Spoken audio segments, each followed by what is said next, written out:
Good evening, honorable members. When the House was suspended its business at 1 p.m., we were debating the resolution thanking the Governor General for her speech at the opening of Parliament.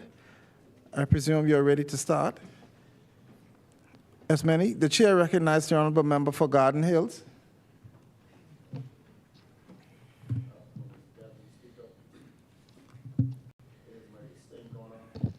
To these humble halls and represent the good and wonderful people of Garden Hills constituency. Mr. Deputy Speaker, Garden Hills is a constituency that continues to grow from strength to strength. Despite the few bumps we may experience from time to time, we are still standing strong in Garden Hills. Mr. Deputy Speaker, about bumps, I wish to take this opportunity and extend heartfelt condolences to the families of Mr. Dario Raming Jr., Eliezer and Idel McIntosh, Princess Penn, and Charles Swan. The Garden Hills constituency suffers a great loss due to the death of these persons, and we mourn with their families and wish them God's strength. Mr. Deputy Speaker, on a more upbeat note, this month is dubbed the National Youth Month here in the Bahamas, and we are celebrating under the theme, Youth Excellence is the Standard. We have been marking and highlighting the achievements of our young people in grand style. On Sunday past, it was inspiring to see the thousands of young people take to the streets in New Providence and several of the Family Islands for the National Youth March. The young people were filled with energy as they displayed unity and resilience during this march. I wish to say a special thank you to all of those young people, youth organizations, and youth leaders who made the National Youth March a huge success. Our shared commitment and dedication to our young people is what unifies us in our partnership for progressive youth development. Mr. Deputy Speaker, we have also honored over 90 young persons who are nominated for National Youth Awards for their remarkable accomplishments in various areas such as sports, culture, agriculture, governance, leadership, and the environment. Tonight, we will present the National Youth Awards and recognize our best and brightest. Members of this House will be pleased to note that there were also youth awards within several of the Family Islands. Mr. Deputy Speaker, on Friday, October 27th, young people will take their rightful places in these very seats to discuss issues and solutions related to the challenges that are affecting them during National Youth in Parliament. I would also like to take this opportunity to thank Freetown, Elizabeth, Marathon, Yamacraw, and the President of the Senate, who were there with me and had a courtesy call on the young people where we discussed with them our experience as members of Parliament.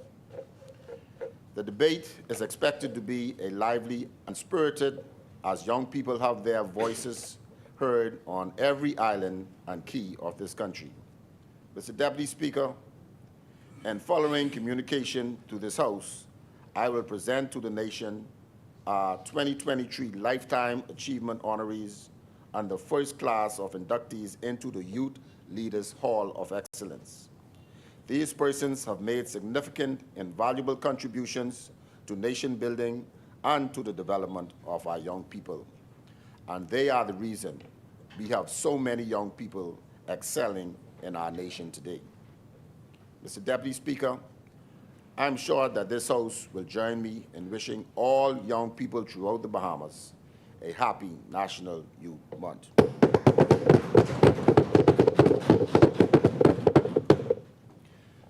Mr. Deputy Speaker, I have not had the opportunity in this House to extend congratulations and best wishes to Her Excellency Cynthia Pratt.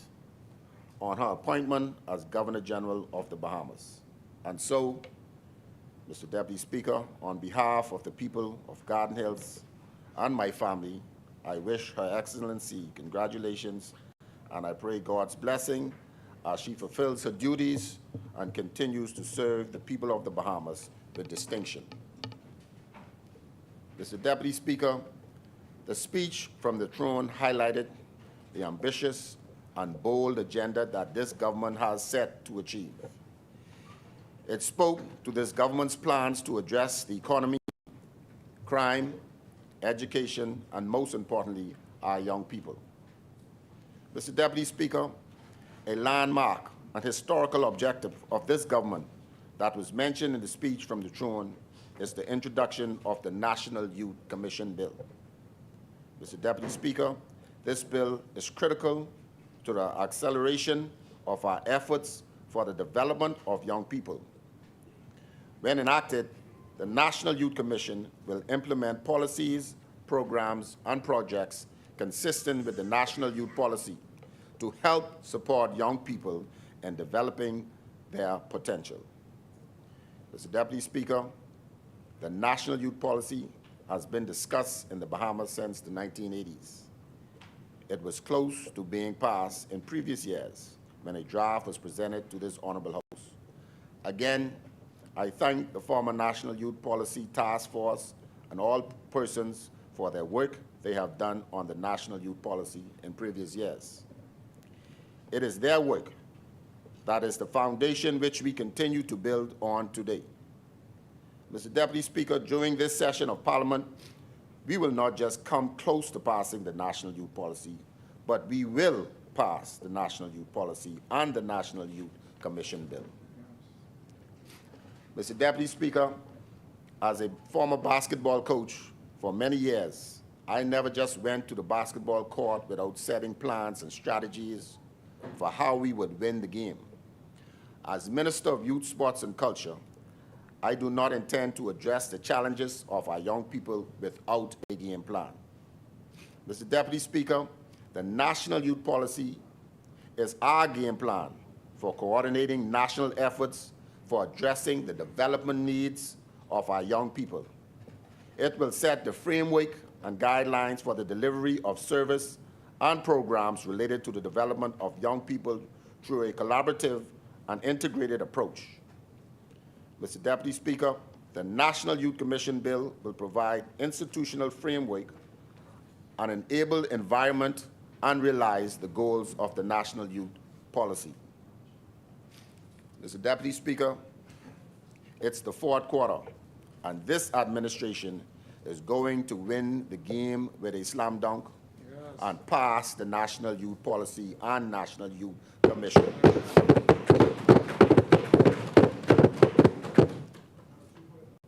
Mr. Deputy Speaker, it's a slam dunk. Listen. I am most pleased to witness the success of National Youth Guard expand into the National Service Initiative. This is the utmost importance as we seek to cultivate a spirit of national service. All Bahamians, especially young Bahamians, will be able to develop skills and contribute to national development through opportunities never available to them before. This administration recognizes the importance of an all-hands-on-deck approach.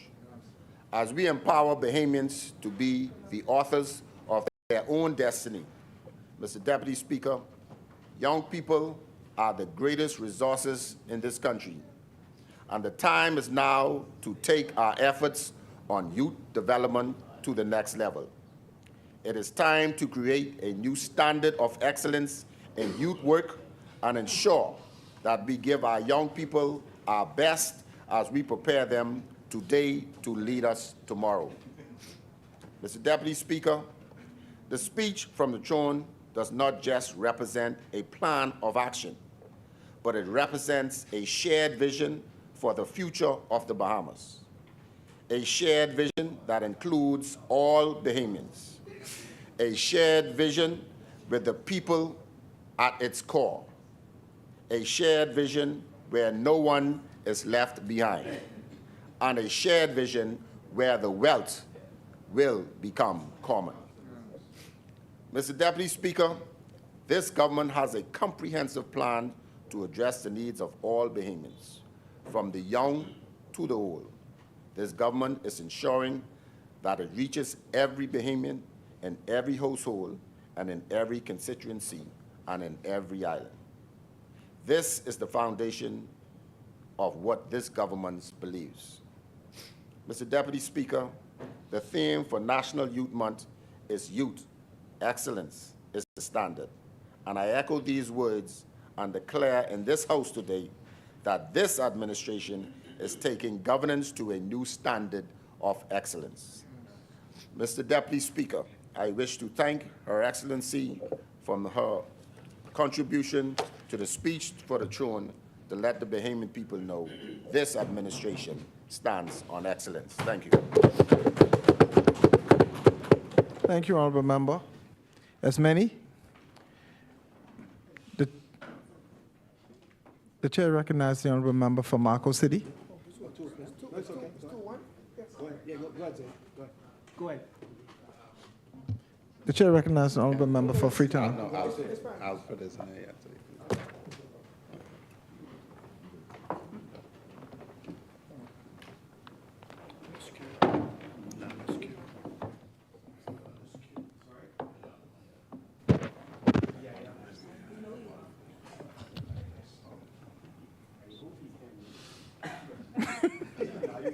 Thank you, Mr. Deputy Speaker.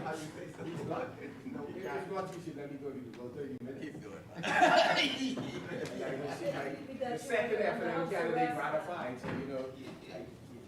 Got you on the house arrest. Protection from the chair, please.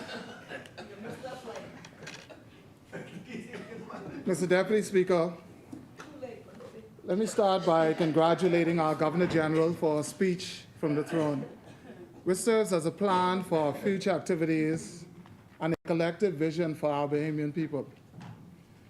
I think that the Honorable Prime Minister is to be thanked also in this speech for his continued confidence in my abilities to serve in this cabinet and now as the Minister of State for the Environment and Natural Resources. The great people of Yamakro have sent me to this honorable place to represent their views and to work diligently to improve our constituency, their lives, and by extension, the lives of our Bahamian people. Our communities are thriving and buzzing with activities and opportunities for people in Yamakro. There are areas that come together in ways that foster healthy living, youth development, and sustainability. Mr. Deputy Speaker, for example, the Elizabeth Estates Library, where many visit for research, also has a recreation and recreation and displays that persons can see our historical Bahamian lifestyle, and I encourage people to visit.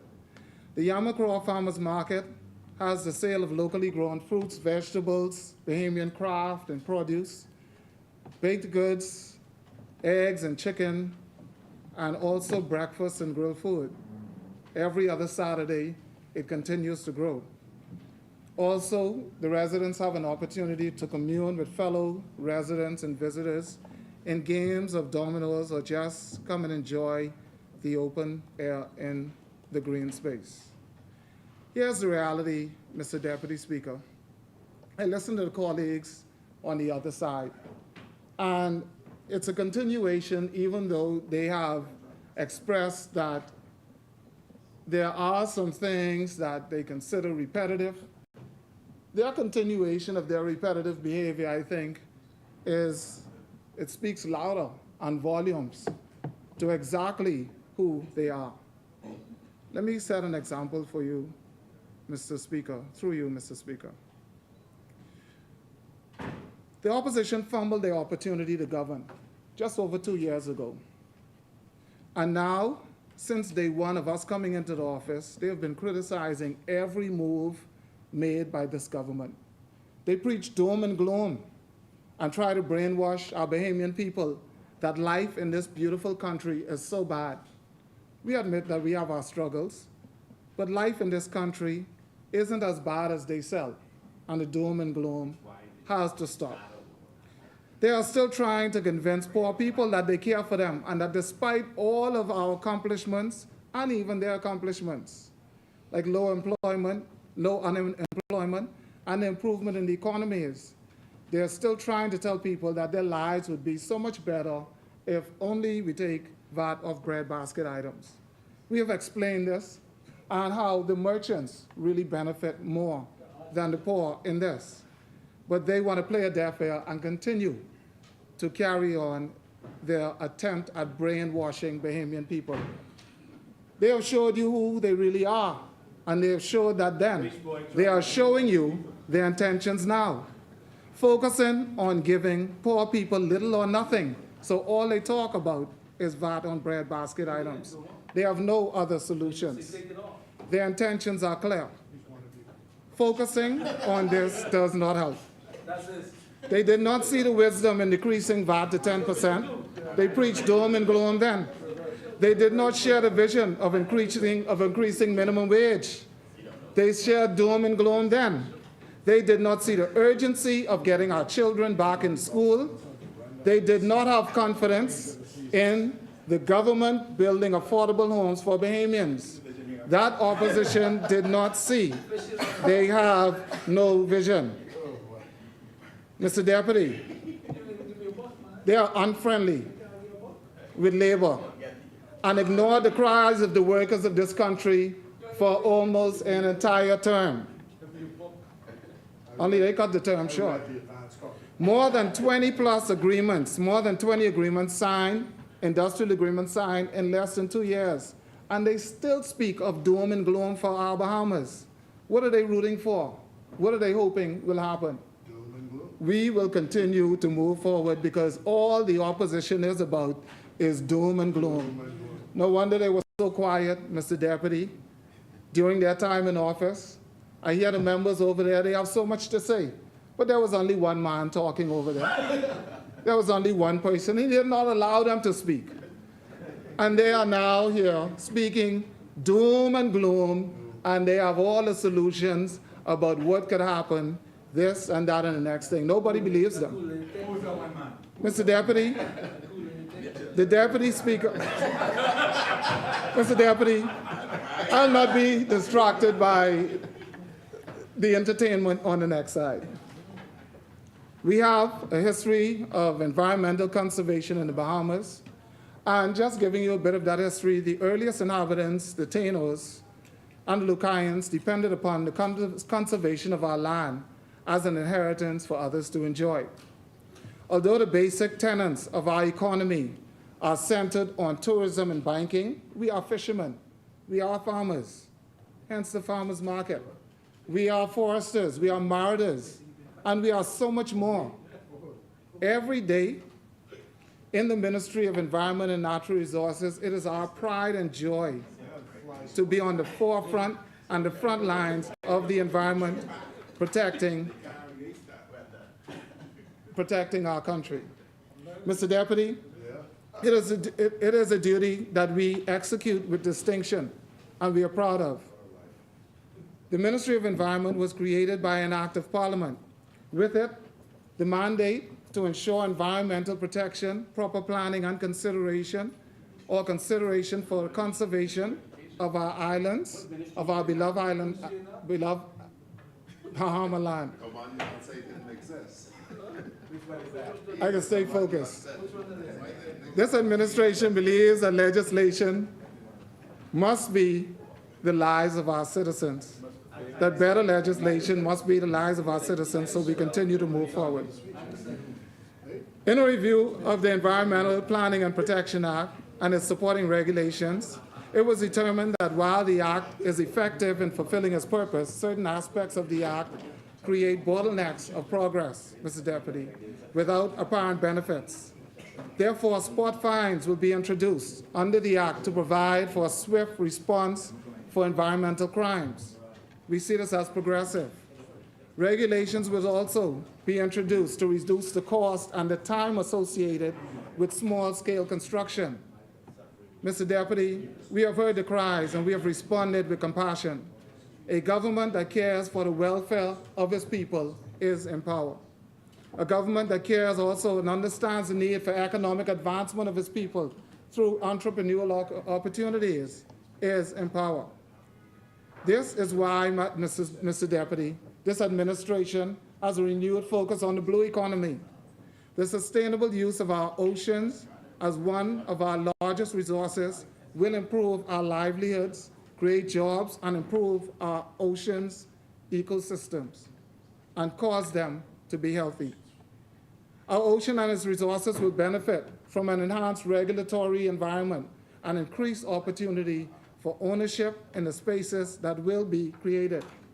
For every Bahamian dreaming of a career in the environmental field, opportunities currently exist to work with the best of the best in the Bahamian conservation and environmental protection to make a difference in our country.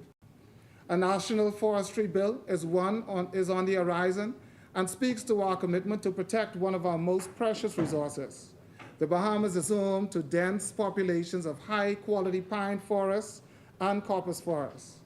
Prior to the passing of Hurricane Dorian in 2019, the potential for value-added products was endless. With the passage of Hurricane Dorian, however, much of the potential was removed with the destruction of 90% of the pine lands in Abaco and Grand Bahama. This ministry, Mr. Speaker, is working with the University of the Bahamas and local NGOs to replant those ecosystems.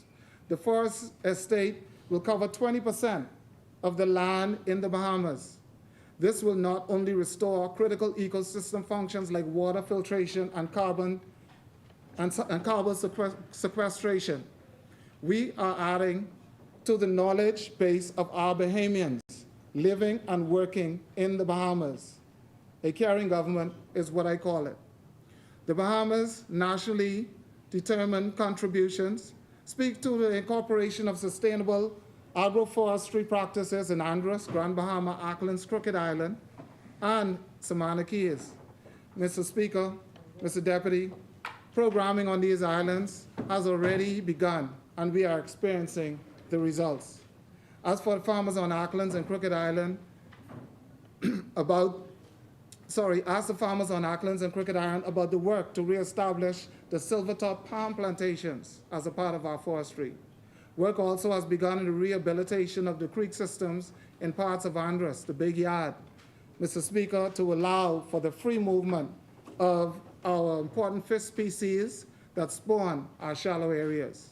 Commercial fishermen, recreational fishermen, subsistence fishermen, and sports fishermen will soon experience the difference that our government will make.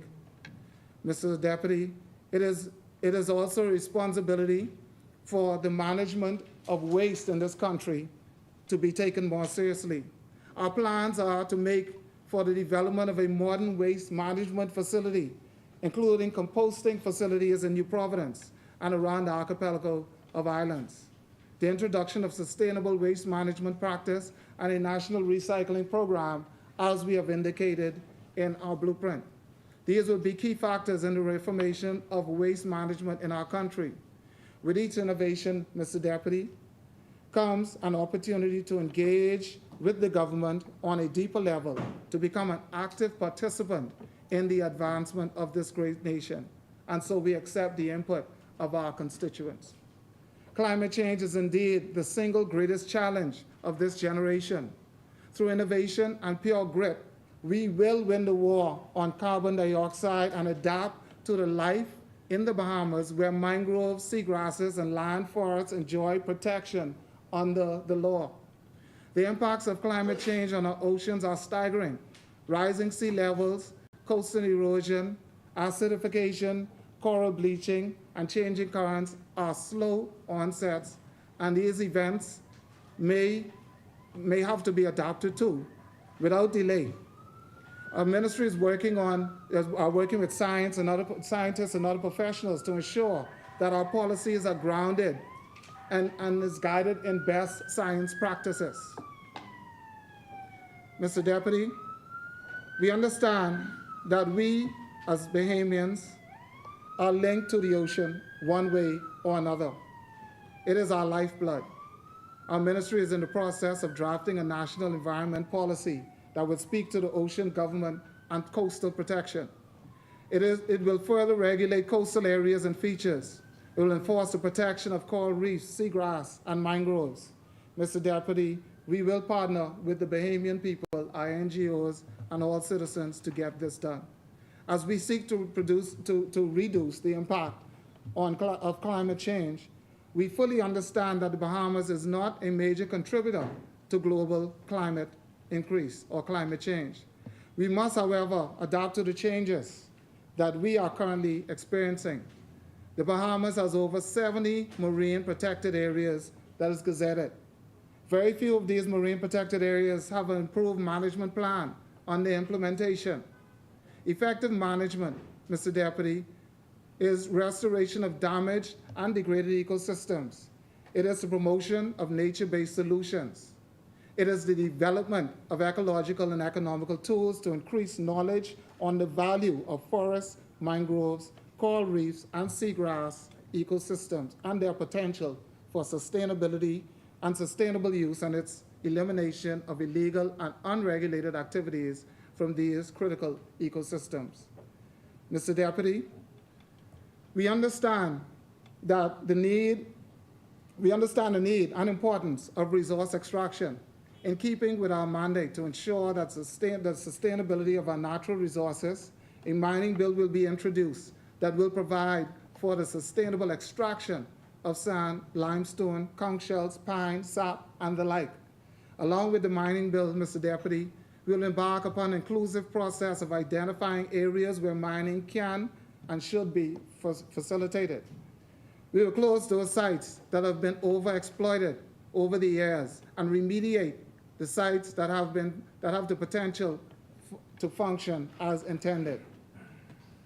The work before us is great, Mr. Deputy, but we are intent in keeping our promise to the Bahamian people to plan for tomorrow and with tomorrow and the future in mind. Mr. Deputy, these efforts is where all hands are needed on deck. All hands are needed on deck. The sideline critics are non-progressive and only see problems with no solutions to offer other than selling dreams. We remain resolute in our efforts to exact real change that can clearly be defined. On behalf of the people of Yamoussoukro, I thank the Governor General for a speech from the throne, which I think is very progressive, like many others in this nation, and I support this resolution put forward by the Honorable Prime Minister. Thank you, Mr. Deputy. Yamoussoukro. Thank you, Honorable Member. As many. It's 10 minutes. The chair recognizes the Honorable Member for Marco City. Thank you very much, Mr. Deputy. On October 4th, 2023, Bahamians everywhere had an opportunity to take in the spectacle that is the opening of Parliament and the speech from the throne.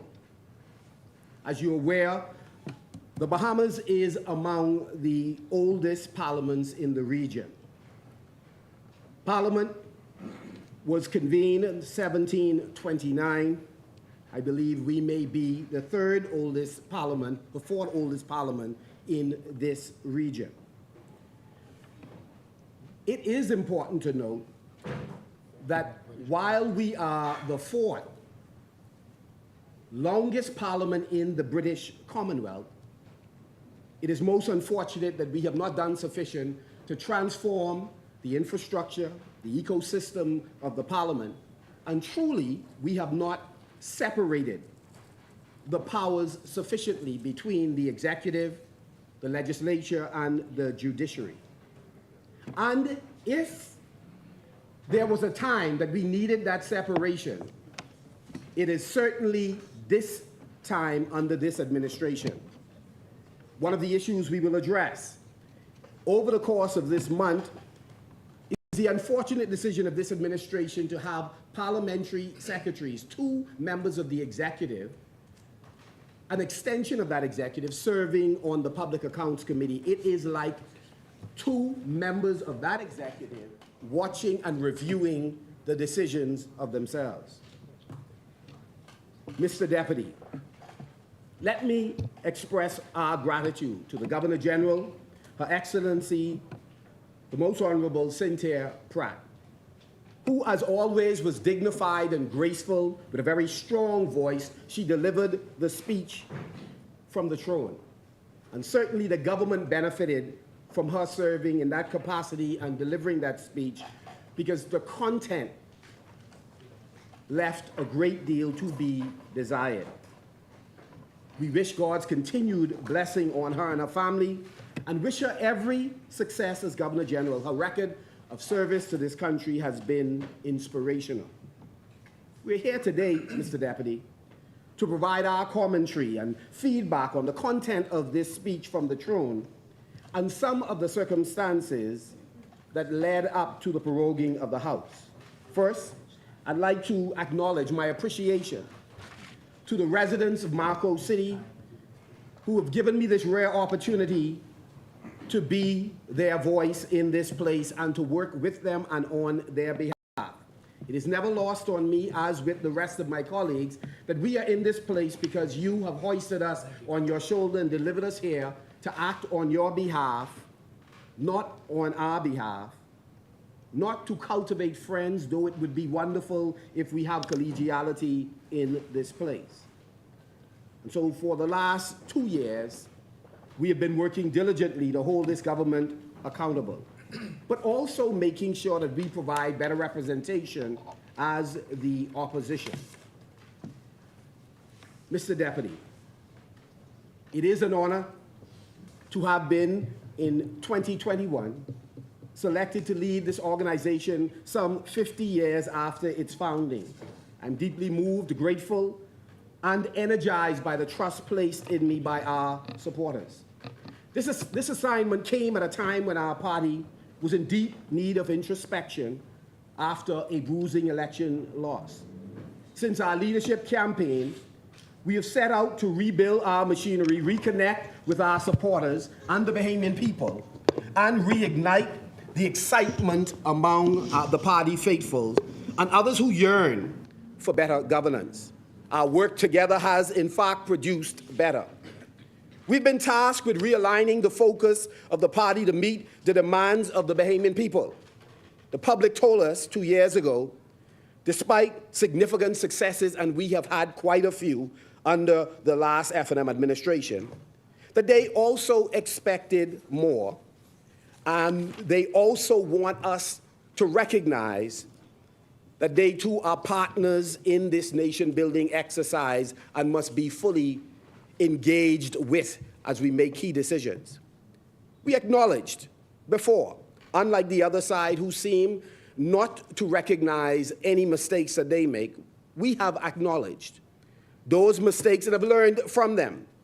We will build on our past successes as we make the changes we must. We have new management with new priorities and ways of doing the people's business.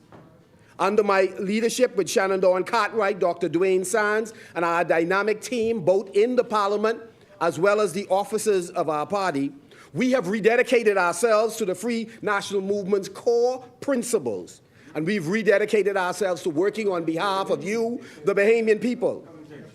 We are even more responsive to the needs and aspirations of you, our people. We work for you. We know that Bahamians expect that politicians will live up to the promises made while campaigning and the pledges made during the speech from the throne. We cannot just talk about accountability, transparency, and fairness and empowerment and not deliver on it.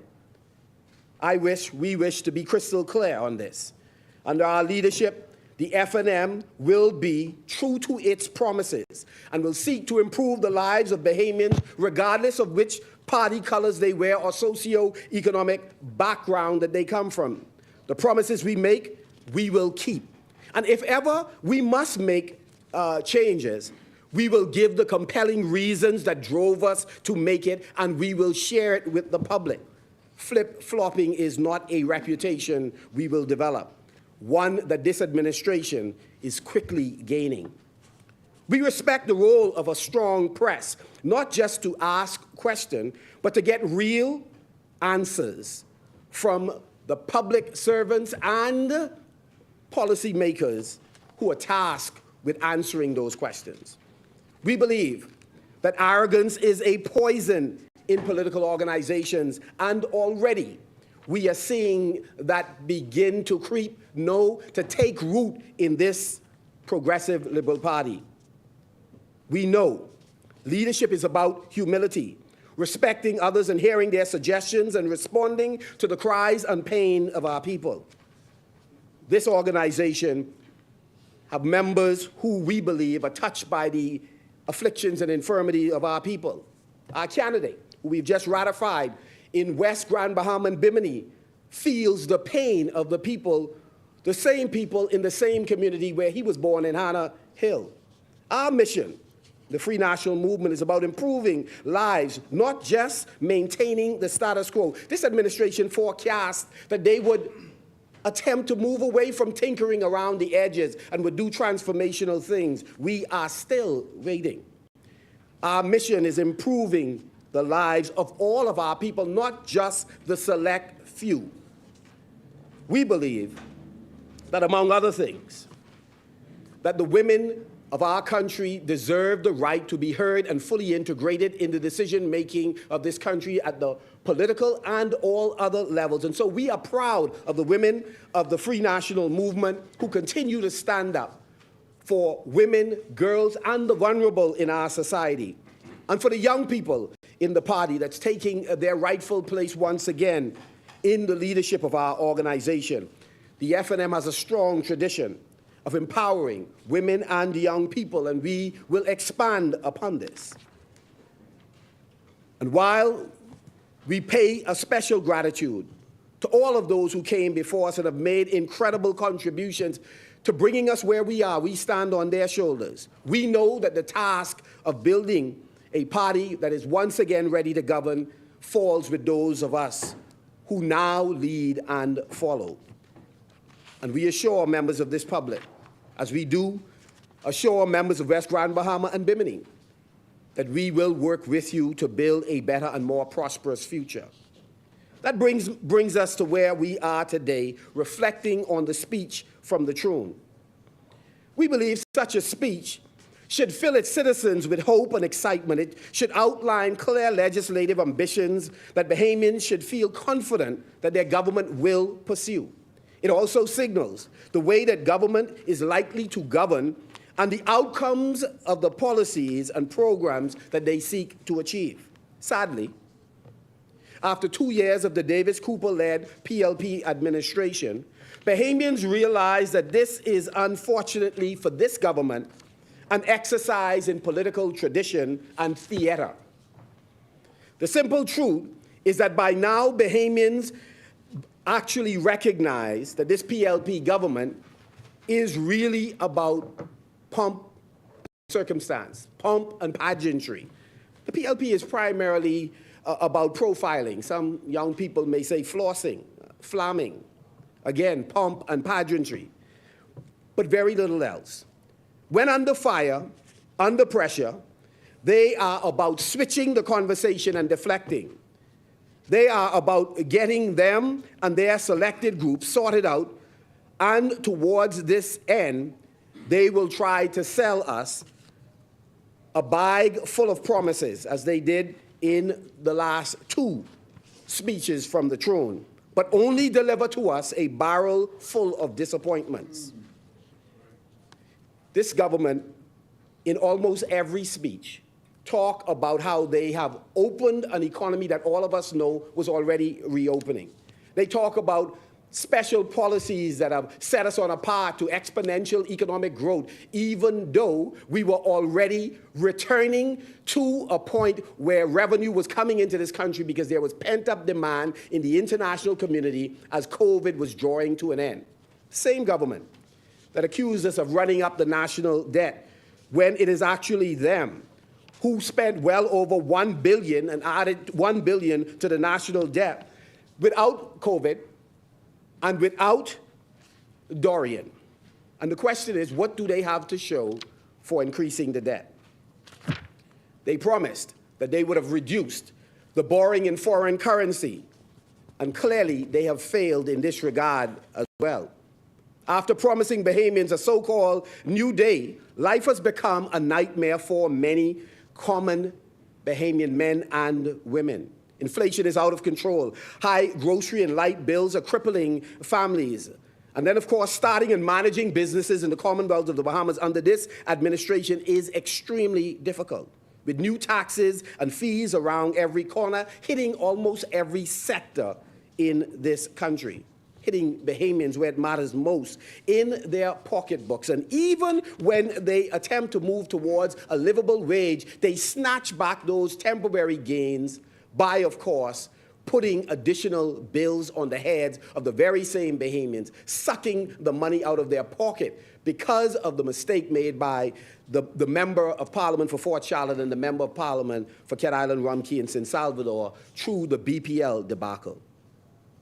God forbid, if the average citizens get sick, they are unable to afford proper health care, as our public facilities are in a poor state, and medicine is both expensive and sometimes scarce, and most of our brothers and sisters do not have insurance. The lack of insurance in the Bahamas could be a death sentence. And while this is not exclusively one administration's creation or fault, this administration boasts in the wrong areas, because this is not an area they are in any position to give themselves a pat on the back. We are in crisis in healthcare. And of course, Nassau-centric politicians have overlooked Grand Bahama and the Family Islands in a substantial way. Look at the budget, look at the speech from the throne, and look at the allocation in the budget. Does this talk about Grand Bahama in any substantial way? Right now, members of this party is in Grand Bahama. Having omitted you, Grand Bahama, out of the speech from the throne, they're there telling you all the wonderful things they would do. They've just found love, you see. The PLP even decided that they were going to tax bread basket items, feminine products, medication, insurance, all of which was VAT-free under the F&M. Senator Barnett Ellis was right to call them the opposite of progressive. In the speech from the throne, there was no real mention of the island of Grand Bahama, much less West Grand Bahama and Bimini, where they are finally patching some potholes, in some cases craters, finally calling the 300-plus persons on the list who need small home repairs, asking them if they need that little thing, if they need repairs for their house. The same Grand Bahama, where despite their typical big talk and public relations stunt, the PLP has failed to deliver anything of note for the people of Grand Bahama in recent times.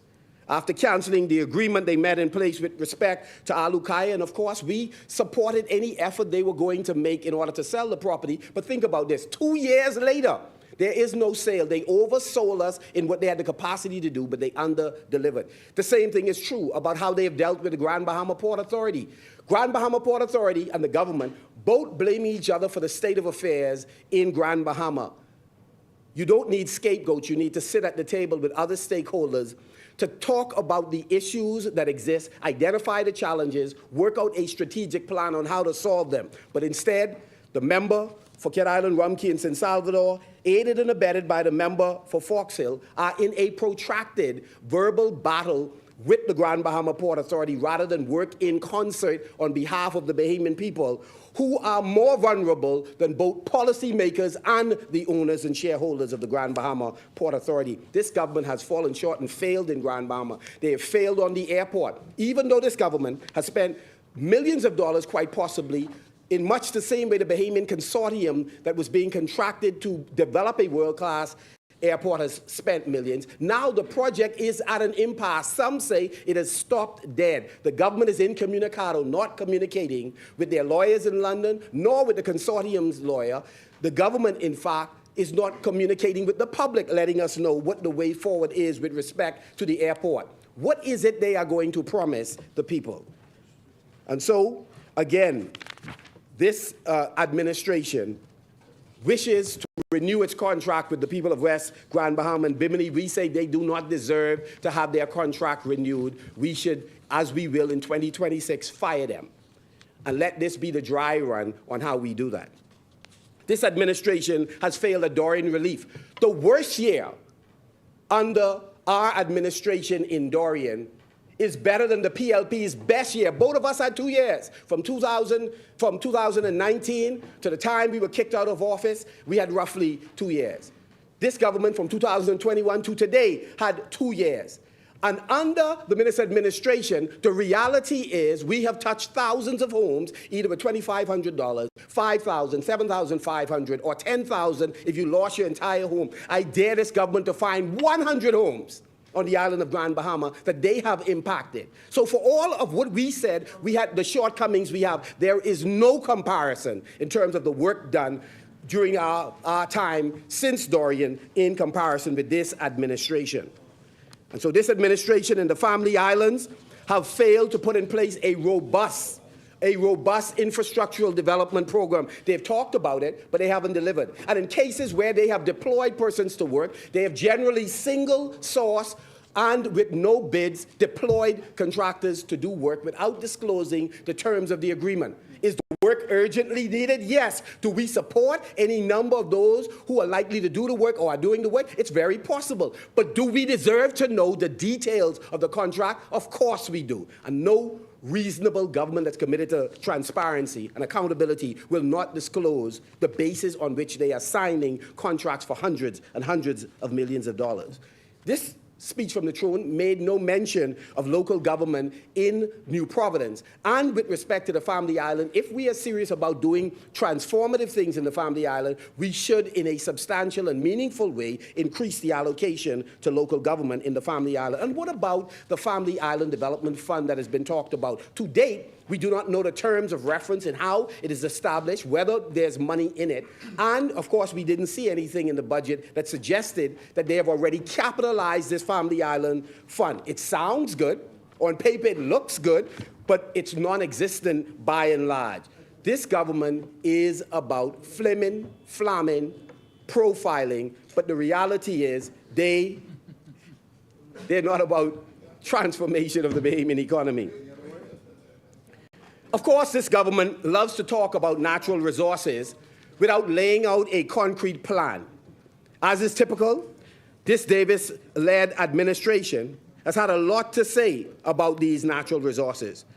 And as a result, they developed a national investment fund to mobilize and utilize Bahamian resources and land for the benefit of the Bahamian people, they said. The facts are very little has been done. After the passage of the National Investment Fund Act of 2022, there has been no material action taken to establish this fund and get it working, despite the endless rhetoric.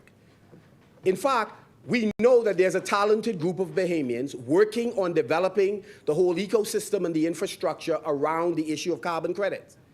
However, the Prime Minister has done a horrible job trying to explain how that regime that has the potential to be transformational will deposit funds in a sovereign wealth fund or some other facility in order to benefit Bahamians by ring fencing, that is locking in the funds to serve specific national development objectives.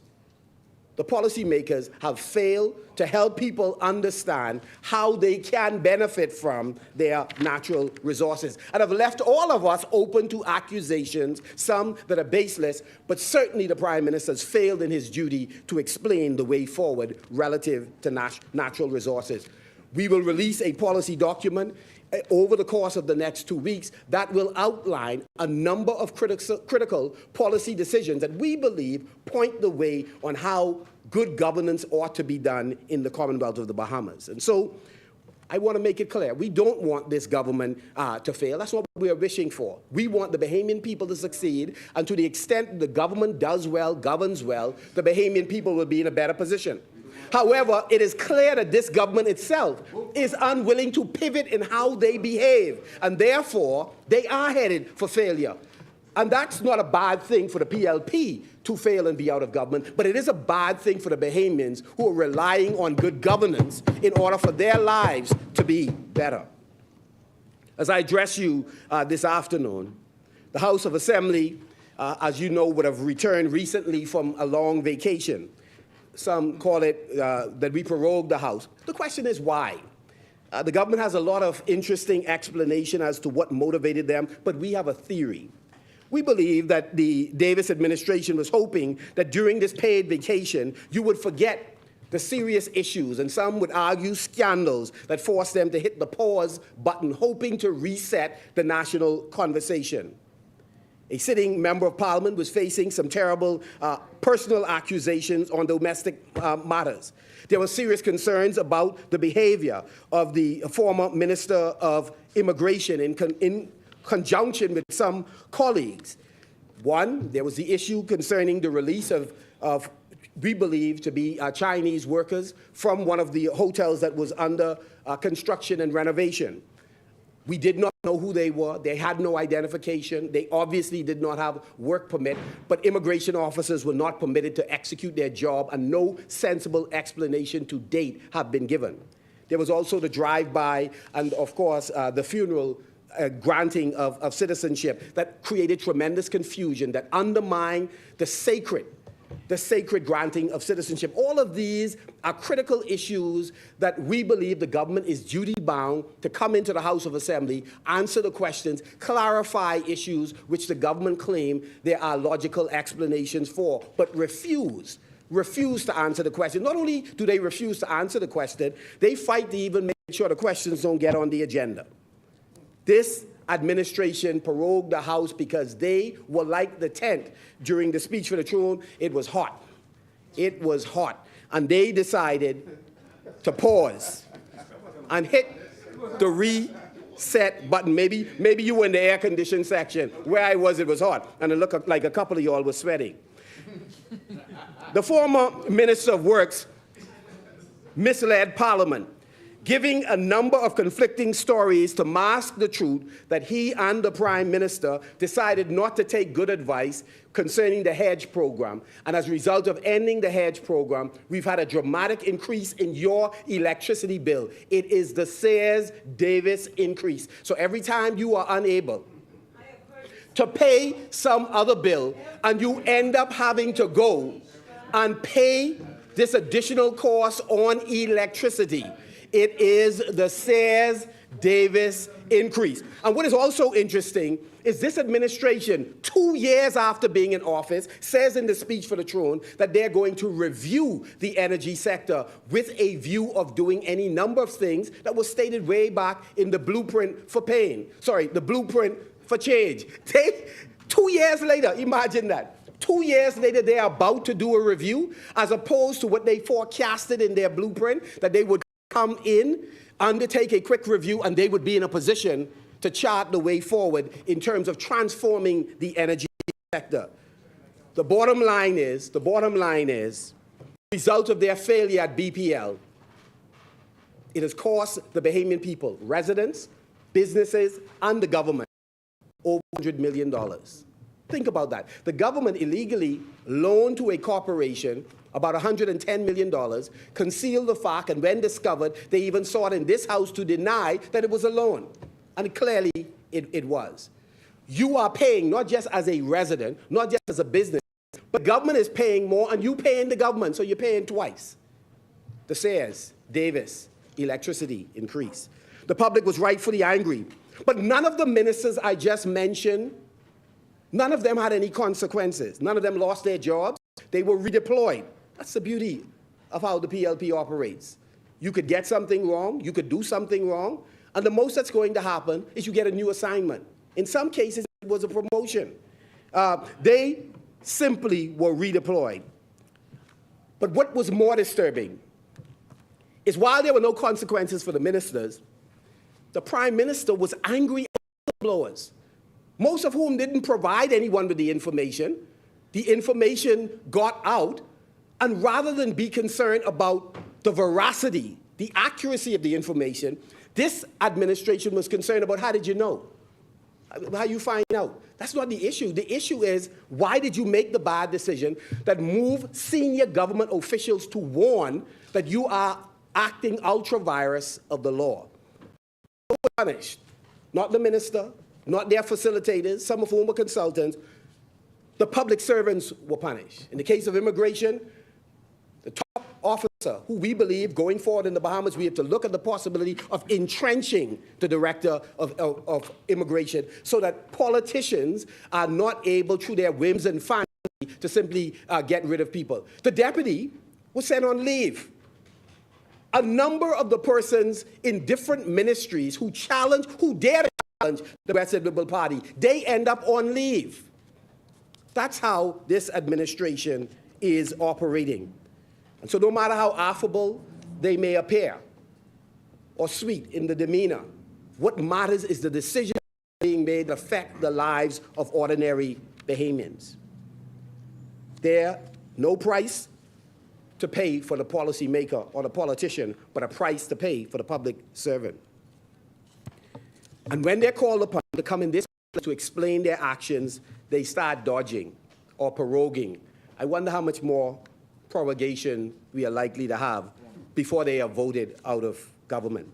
It's clear that every Bahamian, that this is a government of lavish excess, elaborate public relations stunt, while the government struggles to pay subcontractors, the handful of in Grand Bahama, the handful, the subcontractors weren't paid for, I think, 3 going on 4 months. I hope that they've been paid recently.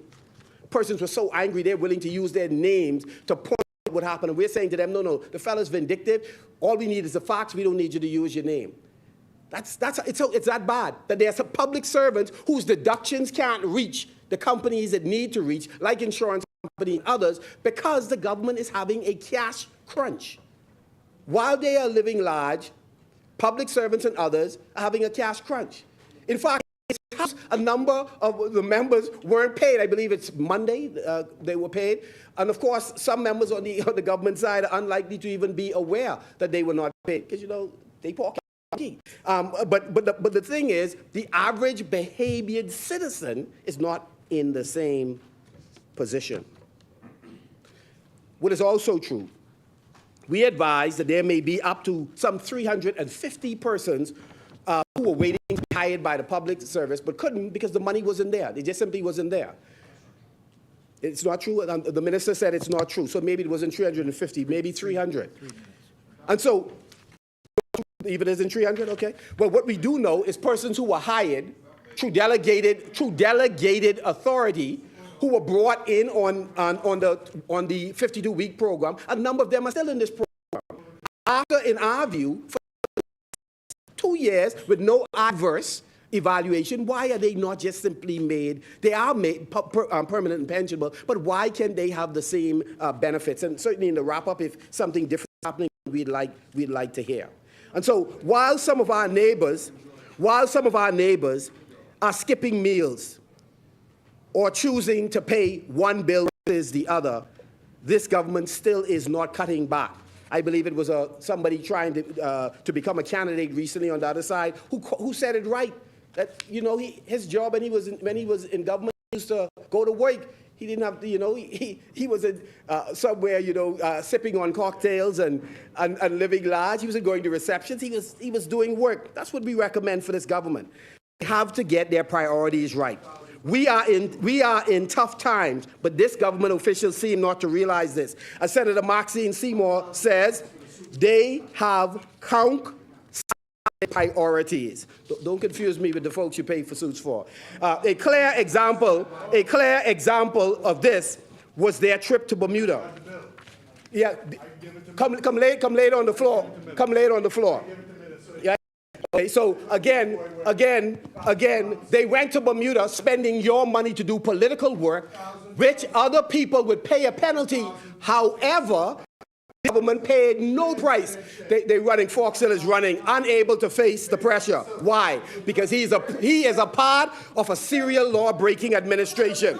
They broke the law by claiming to borrow $70 million from Qatar. Only the Minister of Finance has the legal authority to execute a loan arrangement. The former Minister of Housing borrowed $20 million. Again, a violation of the law. Again, only the Minister of Finance had the ability to do so. They broke the law with illegal advance of $232 million of central banks' SDR4 reserves. Again, a violation of the law. They loaned EPL $110 million. Again, a violation of the law. go on. Serial lawbreakers. They broke the law with refusal to publish 6 reports from the Fiscal Responsibility Council. They broke the law. Again, by not disclosing fully all contracts that they issued after 60 days as required by law. This administration requires the Bahamian people to be law-abiding citizens when they themselves are not example. Yet, some citizens are subjected to them weaponizing certain organs of government, and people are harassed. People are being investigated. We have said before, if anybody conducts malfeasance while in office, they deserve to be dealt with. But the question is, if it's good for the goose, it's good for the gander. We see far too many inappropriate behavior by this government, but there's no consequences for them, but there's threats and intimidation and action against, we believe, their opponents. And so, as I wrap up, I would simply say, with more than 60% of the last speech from the throne, objectives or initiatives not accomplished, it's amazing to me the government has introduced a brand new set of proposals that, again, we believe is a part of the tradition, the theater, which is the Progressive Liberal Party. And so, Mr. Deputy, we challenge this government to live up to its commitments. Let's find that $50 million we said is for small business and micro business. Let's empower our people by making grants, loans, taking an equity position in their business available so that they could succeed. Let's make sure that this money that you could suddenly find to go and flood West Grand Bahama and Bimini, why is it not available year-round for the average Bahamian who deserves a right to succeed in their country, so our children could come home after university because they believe there's an opportunity for them in this country, and that they believe it's not who you know, but it's what you know that gets you in and make you upwardly mobile. But in this administration, it's all about politics. My apologies, all about politics for them. And so I'll quote the Honourable Member, you requesting just 2 minutes. 2 minutes. Thank you, sir. Thank you very much. We believe we have to reduce the red tape, lessen government interference, that new industries are waiting to burst forward. Our cultural product is the best in the world. We have to empower our artists and artisans so that they take advantage of it. Shannon Dawn Cartwright says it often. The poor need a hand up, not just a handout. Government is about this administration is squandering opportunities to facilitate the empowerment of our people. They believe in big government. They believe that they ought to be the employment agency because they have failed to grow an economy that would allow people who are industrious, people who are vigilant to succeed. But come 2026, beginning in this November, we are working with the Bahamian people to send this administration a clear message. We are sick and tired. Enough is enough. It's time to vote them out and to fire them. Mr. Deputy, with those few words, Marco City supports the resolution to thank the Governor General, and we ask the people of West Grand Bahama to give Ricardo Grant an opportunity to serve you. Thank you, Honourable Member. As many, recognize the Honourable Member for Fort Charlotte. Thank you so very much, Mr. Deputy. I am happy to say that Mr. Kingsley Smith is an excellent candidate.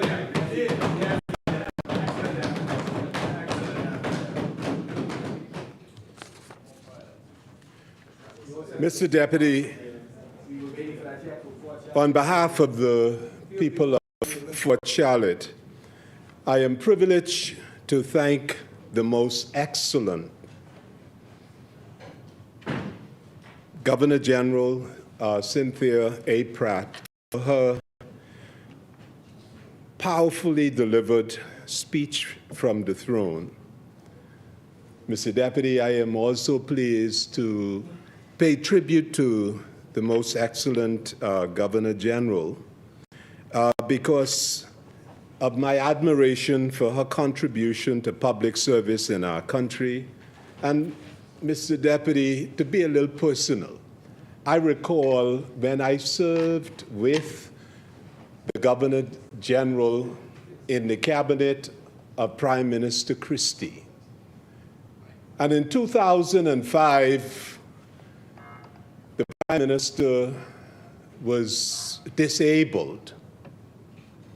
And I must say that I had the wonderful privilege of being led, and it was a privilege, of being led by the then acting Prime Minister of the Commonwealth of the Bahamas.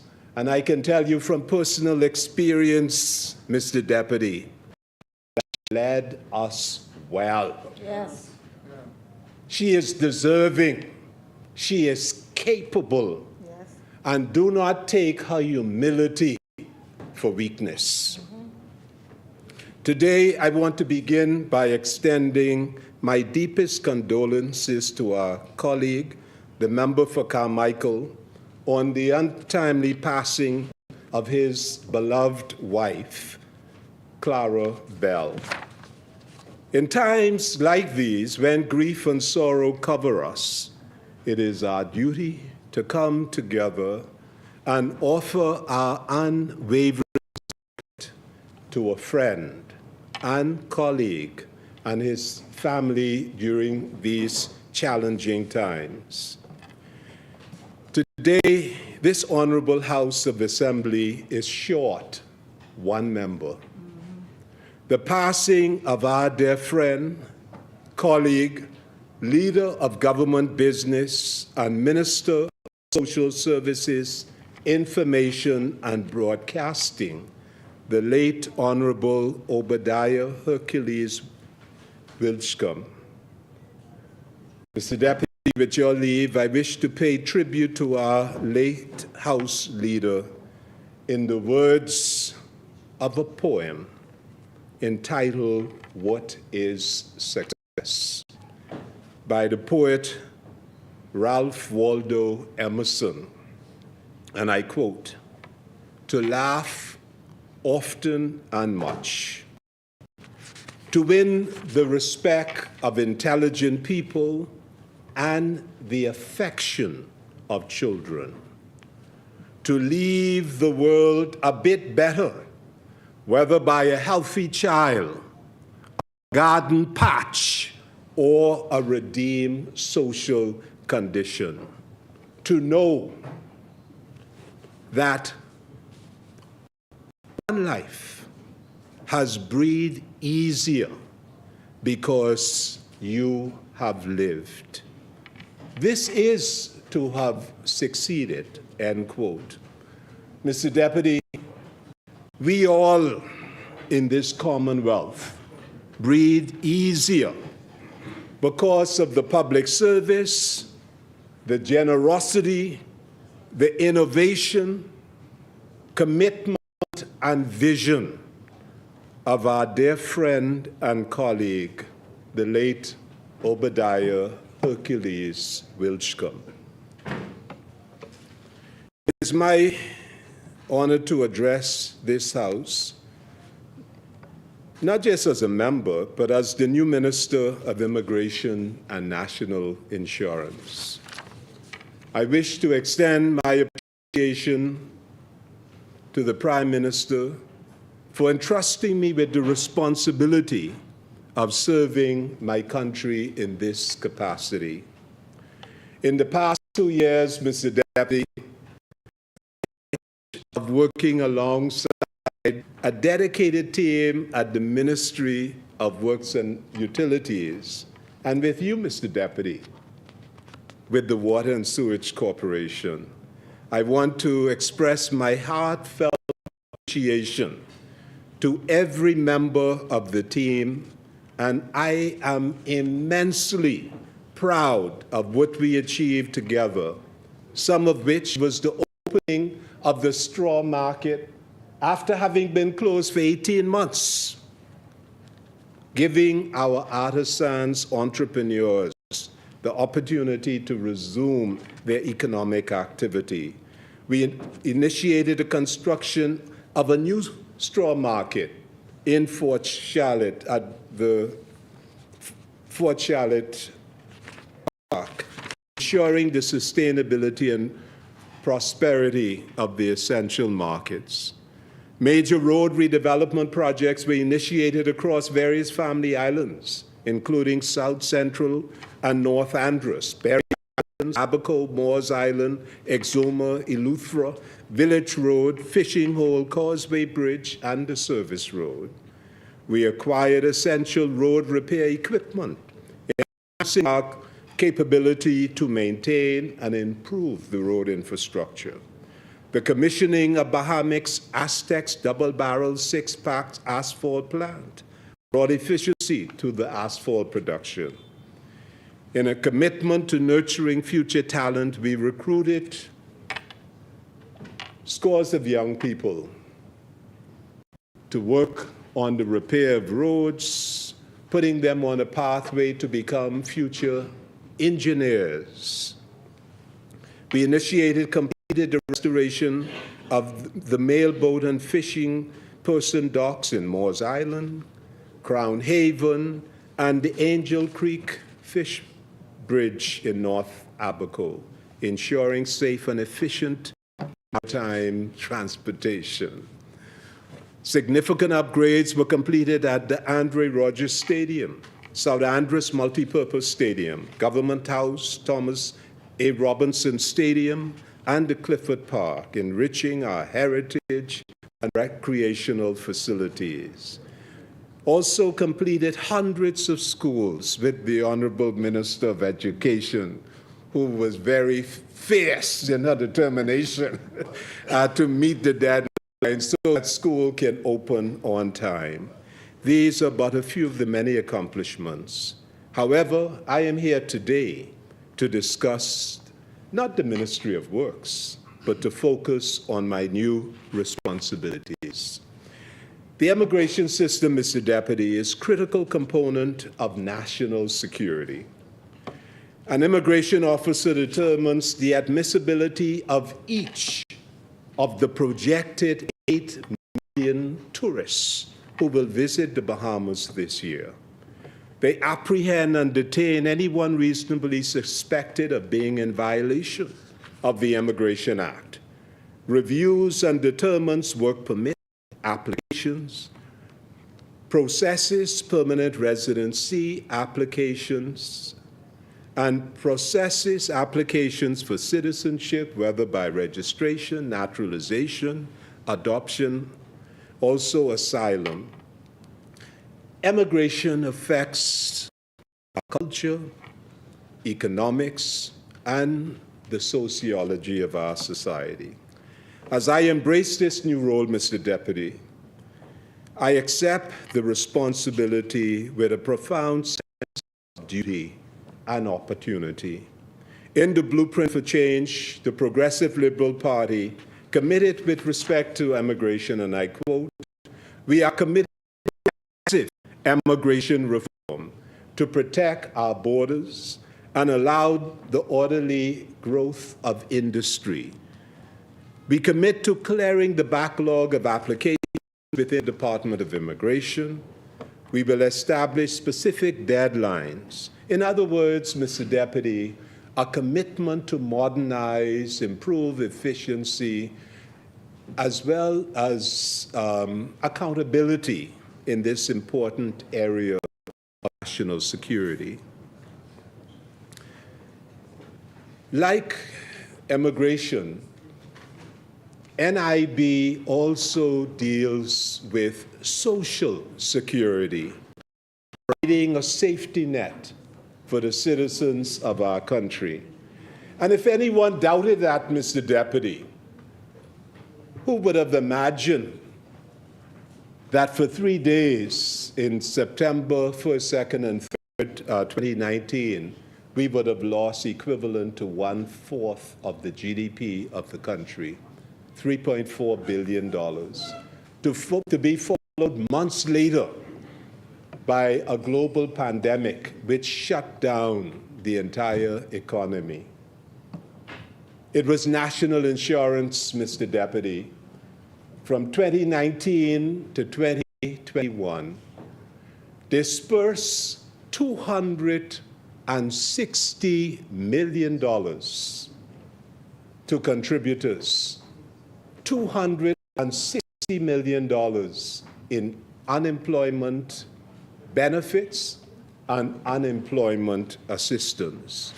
These are two vital areas, and it embodies, that is NIB, the country's commitment to the well-being of our people, offering financial security, health care benefits, and a safety net that supports our social structure, our families. In a changing world, we are duty-bound to safeguard and strengthen this institution to ensure that it continues to serve the best interests of our citizens. Mr. Deputy, the task before us will require the collective efforts and engagement of all of the citizenry. Historically, the Bahamas has been an attractive destination for migrants seeking a better standard of living for themselves and their families. And the Bahamas has been also a welcoming society, Mr. Deputy. I recall when we were dealing with the free movement within CARICOM, CARICOM recognized that that was an obligation not to be imposed on the Bahamas because of the extraordinary generosity and hospitality that the Bahamas has always displayed.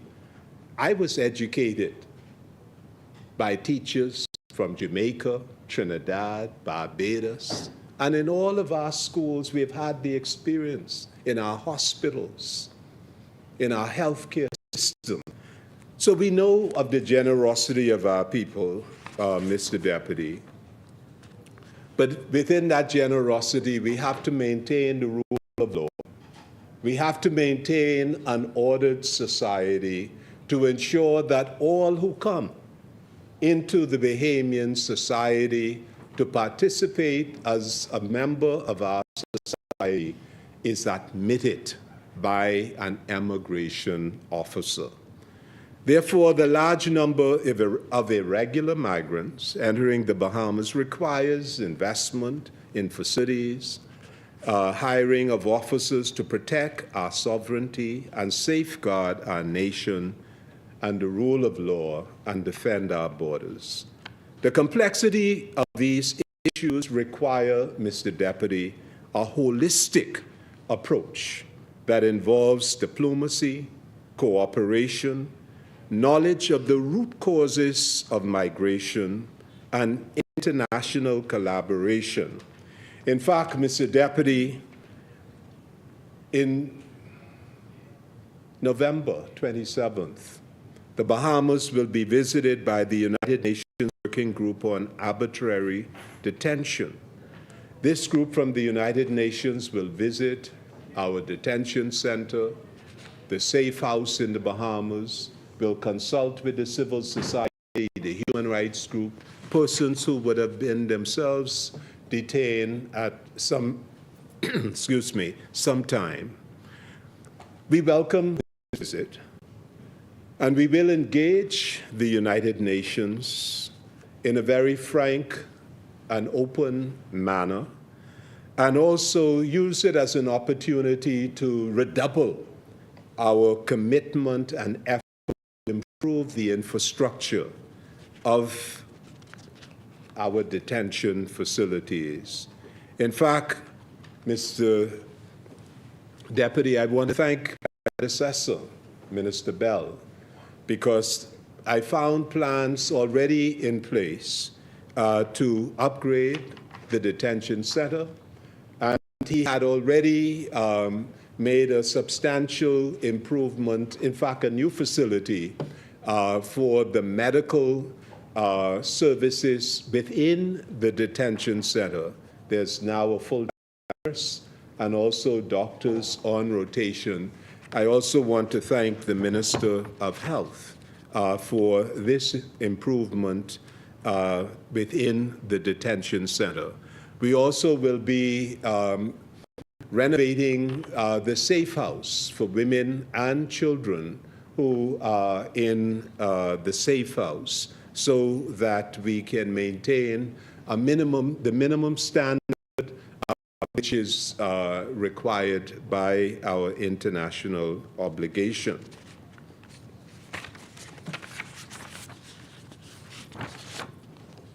When we look at the commitment of the resources since the commencement of the new budget year from 1st July 2023 to the 13th of August of this year, a total of 1,126 individuals have been repatriated from Nassau. This number encompasses 746 adult males, 301 adult females, 43 male children, and 36 female children. As is customary, the vast majority of persons were from the Republic of Haiti, which was 795 persons. What is most interesting, however, Mr. Deputy, is that the next highest number is 147 Ecuadorians. These are generally persons who have overstayed in the Bahamas or were caught on the seas trying to smuggle into the United States. These individuals were all repatriated in accordance with our immigration laws and procedures. The financial implications is significant. The total costs incurred by Bahamian taxpayers to facilitate these repatriations during that period, $211,273. Cost-saving measures to ensure the efficient use of our financial resources will be explored by our newly formed Commission for the Comprehensive Review of Immigration Decisions, Checks and Balances, which I will talk about shortly. We also, Mr. Deputy, are making improvement in the digital platform within the ministry. And just a week and a half ago, I had the opportunity to meet after meeting, and as is my practice, I met with all of the immigration officers at the 3 locations here in Nassau. I haven't been to the airport and detention center. And as a result of those consultations, I appreciated that there were some concerns about the platform. I met with Canadian Banknote. We had a virtual meeting. And as a result of that meeting, an agreement was made to make certain code changes to the platform to improve efficiency, to make it more user-friendly for the clients of the ministry, and also to make the process much more accountable and transparent. We have also, Mr. Deputy, committed to increasing the training of the officers and the staff in the Ministry of Immigration. And this, I will be updating the Honorable House from time to time. I'm pleased to share with this Honorable House the establishment of the Immigration Comprehensive Review Commission, a critical initiative appointed by the Honorable Prime Minister, as he had promised. This commission, led by Ms. Alexandria Hall and supported by the expertise of former Director of Education and now member of the Public Policy Institute of the University of the Bahamas, Dr. Marcellus Taylor, and the former Commodore of the Royal Bahamas Defense Force, Mr. Clifford Scavala, is set to make pivotal strides in improving the way immigration decisions are made in the Bahamas. The Commission will review the checks and balances relative to how immigration decisions are made and make recommendations to strengthen the decision-making process. To this very heavy mandate, I look forward to working with the Commission and to having the benefit of its report and recommendation.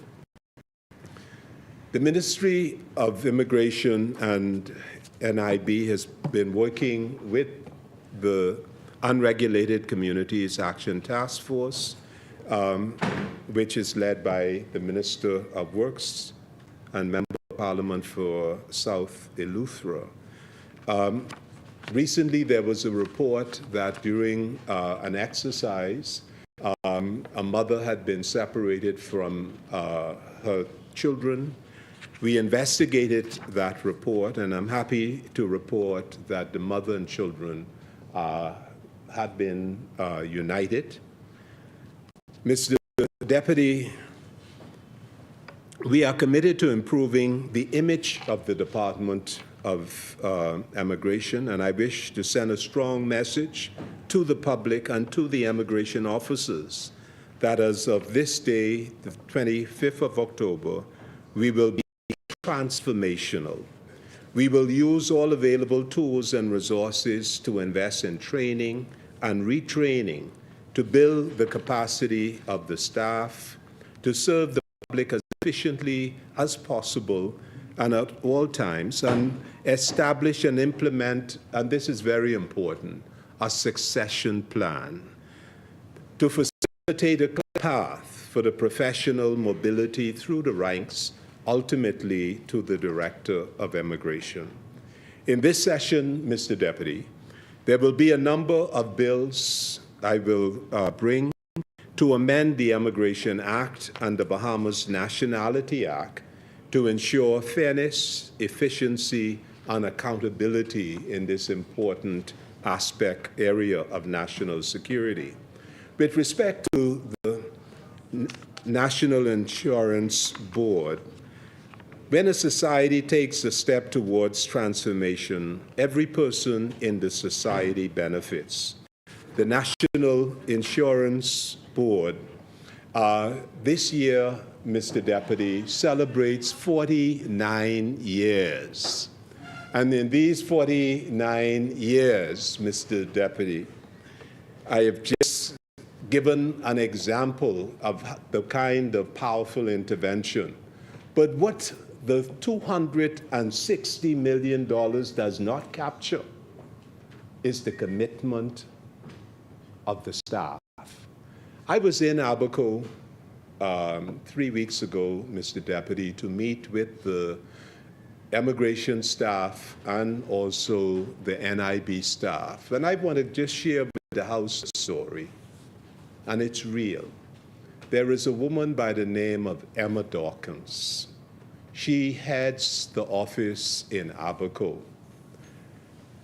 After Hurricane Dorian, or during Hurricane Dorian, she lost her home. She had to move into the office of NIB in Marsh Harbor. And that is where she slept. Every morning, she had to get a bucket to bathe in.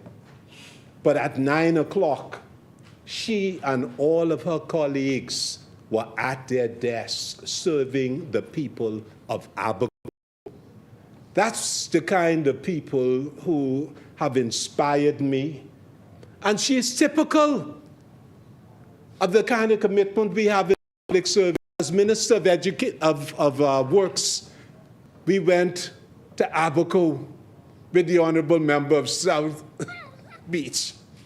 And we spoke to the staff of the Ministry of Works. They related their experience. I remember Mr. Joshua Smith burst out crying. But after the hurricane, some of them had been rendered homeless, but they were there serving their community. And that is what I give tribute to, the Emma Dawkins, the Joshua Smith, because they are typical of the public officers who serve this country, Mr. Deputy. Mr. Deputy, the National Insurance Board serves a vital, important function, as I've indicated. It manages a reserve of $1.4 billion with an active insured person base of roughly 132,000 persons and a monthly pension payments of about 46 pensioners. Mr. Deputy, the 11th actuarial report of the National Insurance Board has determined that unless the rate is increased, by 2028, the fund will have exhausted its funds and therefore not be able to serve the important public function as a safety net for our country. As a result of this actuarial projection, a number of actions will have to be taken. There will have to be an increase in the contribution rate.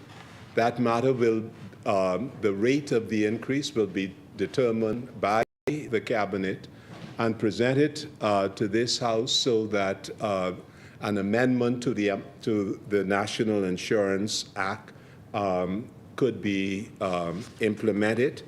But as we increase the rate, Mr. Deputy, I've made very clear to the board and the executive and the staff of NIB that we have to take certain measures so that we, as the increase of the contribution is announced, we can also announce that we will increase the value. We will increase the value by giving better customer service. We will increase the value by enhancing the platform and so that the work of the board could be done more efficiently. We will review the investment strategy so that there could be prudent investment of the funds to ensure, as stewards of the fund, that we guarantee that future generations would be secured. And we will also have to better manage the assets of the fund and, of course, Mr. Deputy, more effectively collect from those delinquent employers the outstanding funds which are owed to the fund. And I want to say that I was very inspired talking with the various stakeholders within NIB. I met yesterday with the Public Managers Union as well as the Staff Union of NIB, and I look forward to addressing their concerns and having a very constructive engagement. We also will have to, Mr. Deputy, in addition to customer service initiative, improve the claims department responsible for processing all short-term benefit claims, which have awarded over 20,000 claims and paid out $31.3 million. In mid-2022, the claim departments experienced system-related challenges, and the board is committed to addressing those challenges. Also, Mr. Deputy, the Central Benefits Department, in this session of Parliament, we will propose amendments to the Act and regulations, and also technological improvements so that online card renewals would be possible to avoid people having to spend time and go into the office. Online claim submissions, Mr. Deputy, and also interoperability. And of course, Mr. Deputy, we are committed to implementing a succession plan so that the officers within the fund would have the opportunity to move through well-defined routes of professional mobility, right to the ultimate leadership as director. And we also have to look at issues: should we increase the retirement age from 60 to 65, as is the case with the rest of the public service? So this will be a very exciting time, and I look forward to working with the stakeholders, a very talented and experienced group of professionals within the National Insurance Board so that we could ensure that the fund is sustainable and also that we can take a package of increased value to the Bahamian public as we deal with the issue of the rate increase. In conclusion, the National Insurance Board remains committed to providing sustainable social protection to the Bahamas. In this vein, we will embark on an extensive public relations campaign to educate the workers in the Bahamas as to the importance of increasing the contribution rate to secure the future. We aim to keep the National Insurance Fund strong and financially sound for current generations and generations to come. Today's call for action is to build future sustainability and stability for the fund. It is my pleasure to unequivocally support the resolution. Thank you very much, Mr. Deputy. Thank you, Honorable Member. As many, the chair recognizes the Honorable Member for Central Grand Bahama. Thank you. Thank you, Mr. Deputy. Parliamentary colleagues, those watching from across the length and breadth of the Bahamas, good afternoon. Colleagues, we meet in these chambers during a time of mourning and great loss, but we must carry on with the work of the people. I want to start off by extending greetings to my people of Central Grand Bahama, whose voices and interests I proudly represent and protect in this place. Mr. Deputy, let me start off by congratulating a young man from Central Grand Bahama who, according to reports, made history last night for the Bahamas. This young man, Lamar Taylor, placed third in the 50 meters freestyle in the Pan Am Games in swimming, and was the first Bahamian to earn a medal at those games at that level. So I say congratulations to Lamar Taylor, to his family, and to Central Grand Bahama.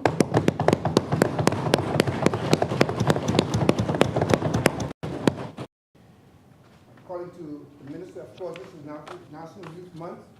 I want to say congratulations and all the best to the youth of our nation. As I started out talking about this being a period of great loss and sadness, I want to extend condolences mainly to my immediate family, my auntie Bernice Lewis and family, on the loss of my uncle Cyril Lewis recently. My cousin Romeo Russell also passed away. We funeralized this weekend. And another cousin, Michael Lewis. So I presently have an uncle and two cousins in the morgue waiting to funeralize. I also want to remember my colleague, the former member of West Grand Bahama. I was in here last week. And I certainly will miss him being in this place. He was indeed someone that I learned from, and someone who was never afraid to support me as I delivered on the floor. I would often watch him over there and hear him say, very smart, say, I agree with that. I support that point. And he wasn't afraid to say it. I agree with you. If I raise a good point, he would say, I agree with you. I support that. So I'm hoping that others will now adopt his style. So I deputize all of you, that on behalf of West Grand Bahama, when I put a good point on the floor, to say, I agree with you. I support that, and feel free to bang on the table. Mr. Deputy, we are here to debate the government's new plan for another new day. Yeah, the speech from the throne was supposed to outline the government's agenda, But all the Bahamian people got a roadmap with no real direction or destination. The government's new plan for a new day is to continue to intensify its focus on strengthening the personal security, economic security, and national security. For some reason, this is giving us a strange sense of what we call a deja vu. I think I've been here before with this government. We're getting a lot of, this is what we want to do, but not much of, how are we going to do it? I don't see the direction. Matter of fact, Mr. Deputy, this New Day government still has multiple unfulfilled commitments from its last speech from the throne. Specifically, important matters such as the protection of women and children. I guess they want to make sure the low-hanging fruits was picked first. Mr. Deputy, the concern of the Free National Movement is that it is a vision with no plan of execution. You know, my grandmother used to say, mouth can say anything, you know. And we all know that action speaks louder than words. Yes, it does. And the plan of actions keep a government accountable. Right. Perhaps that is why there's no plan of action. Mr. Deputy, we heard about the Family Island Renaissance Project, but didn't this already begin with a PPP that our leader Marco City pointed to earlier? So what's new? Bahamians are once again being told to believe in fairy tales. The government will, by the wave of a van, and bippity bop, the economy will boost, everything will be good. But the world is moving fast around us. Inflation will continue to be a huge issue for our developing country, and other SIDs. Mr. Deputy, I want to reiterate my vow to Central Grand Bahama and to the Bahamas at large to continue to agitate for food security as a priority of the day. We will always be at the whim and wishes of the major superpowers if we do not pivot. We are seeing it again as we fear another war brewing in the Middle East. So again, let us support the Central Grand Bahama Farmers Market Festival and other initiatives that's going to happen this weekend. And once again, let me give credit to West Grand Bahama. He used to say to me, the world famous Central Grand Bahama Farmers Market Festival. So it's now being dubbed the world famous Central Grand Bahama Market Festival. And again, it is this weekend at the Royal Oasis in Freeport, Grand Bahama, where our farmers, artists, and artisans can earn funds to take care of themselves and their families. Mr. Deputy, the New Day government wants to wrap up old ideas in a New Day plan. But the Bahamian people will not be fooled. Grand Bahamians want them to know, or they want to know, what is really in it for them, especially as they prepare to enter into another round of election buzz.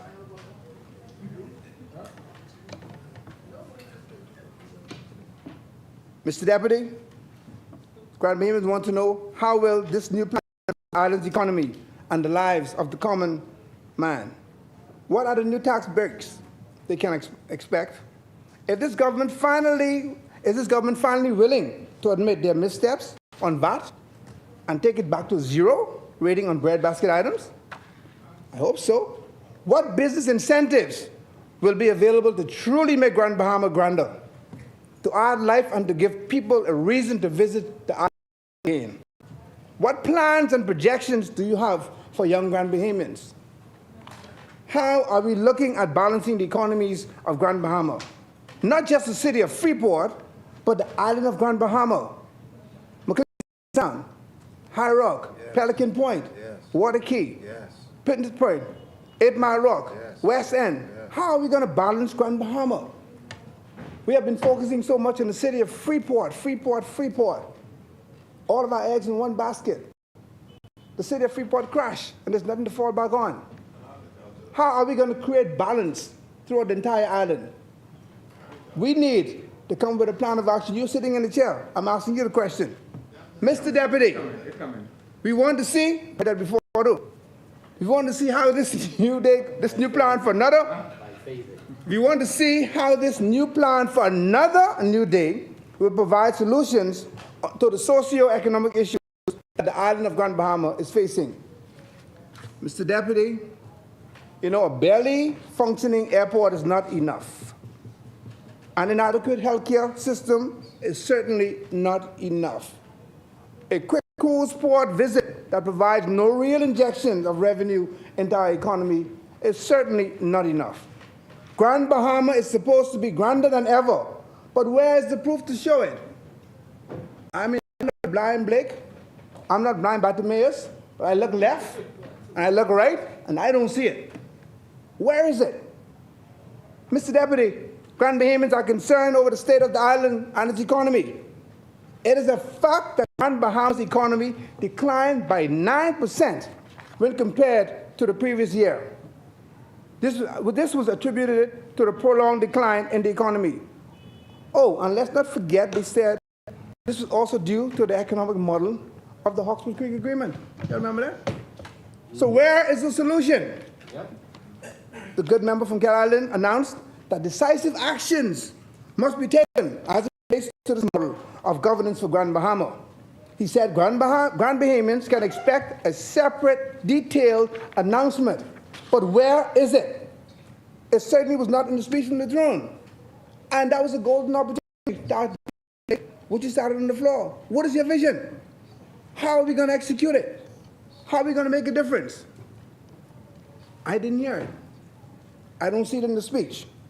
Grand Bahamians are asking to see how the plan be executed. Mr. Deputy, Grand Bahamians do not want empty promises and empty announcement. They do not want empty promises and empty announcements. They want straight answers. Mr. Deputy, once again, we say we do not support the nationalization of the GBPA and call for widespread consultation with residents and stakeholders on the way forward for the island. Mr. Deputy, where is this focus? This new plan for another new day? Where's the love? Where is it? The government said they want to focus on national security, economic security, and the lives and livelihood of the people. This speech from the throne does not paint a clear picture of how it will be done. We need to see a plan of action. We need to see changes in the actions. They promised the Bahamian people, you know, the last slogan, they promised the Bahamian people a new day. A new day. But now they're telling the Bahamian people, we want another day. Well, from our calculation, they have already had 770 days too many. They already have. They asked for a new day. Now they're asking for another day. But so far, you already had 770 days too many. Mr. Deputy, you know, in track and field that I'm very familiar with, when there's a false start, you ask for a reset. Well, I guess that's what the government is admitting. They false started. They're off track. You know what I think? I think they're seeing and they're hearing the alarms. They are seeing and they're hearing the warning signs. The train was running off track and the conductors have been asleep at the wheel. And Mr. Deputy, they're hoping it's not late. They're hoping again that they can somehow get the train back on the path, but they are already too far gone, too far off track. We only hope that the Bahamian people demand a real map of how their everyday lives are going to be improved. This new plan for a new day is nothing new, but just prettier words on a different paper. Mr. Deputy Speaker, as always, the official opposition to provide bipartisan support for this New Day government. If only they would listen. I thank the Bahamian people And I thank God for his many blessings over in these tumultuous times. As I stand here to thank the Governor General for her lively delivery of the speech from the throne. I didn't say provocative. Lively. I would say provocative. That was the best part of the speech. Come on. The delivery. I want to say a personal thank you to her because as a fellow athlete, I have fond memories of the Honorable Excellency Governor General. And I remember when she was the Deputy Prime Minister and Acting Prime Minister, she made a visit to Grand Bahama. She decided to visit every settlement from West End to East End. And she decided that she's going to leave the island until she visits every community. Now the logistics got mixed up because they went to West End and they went past Waterkey all the way to McLeanstown and Sweetenski first. And on the way back down to the airport, she said, my boy's in Waterkey, I'm going to go over there to see him. So she was the entourage was led by then Assistant Commissioner Greenslade, who's now overseas. She said, well, if I have the police chief with me and my big team, we can get to Waterkey. They wanted the tide was getting low. They wanted that the weather was getting bad, but she said, if they're over there, I have this crew with me, we are going to Waterkey.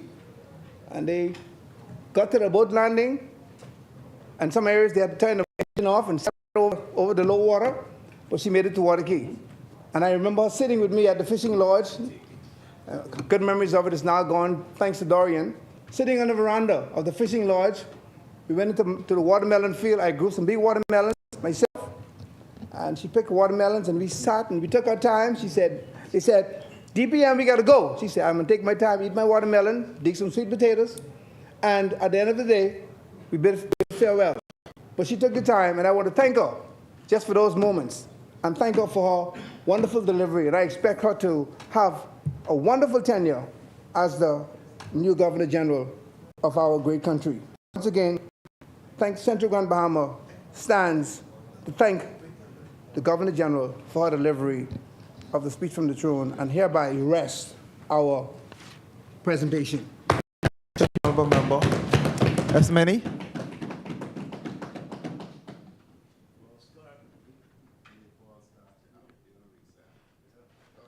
The chair recognizes the honorable member for Nassau Village. Poetic license. Even if you can't justify the speech from the throne. Poetic license, yes.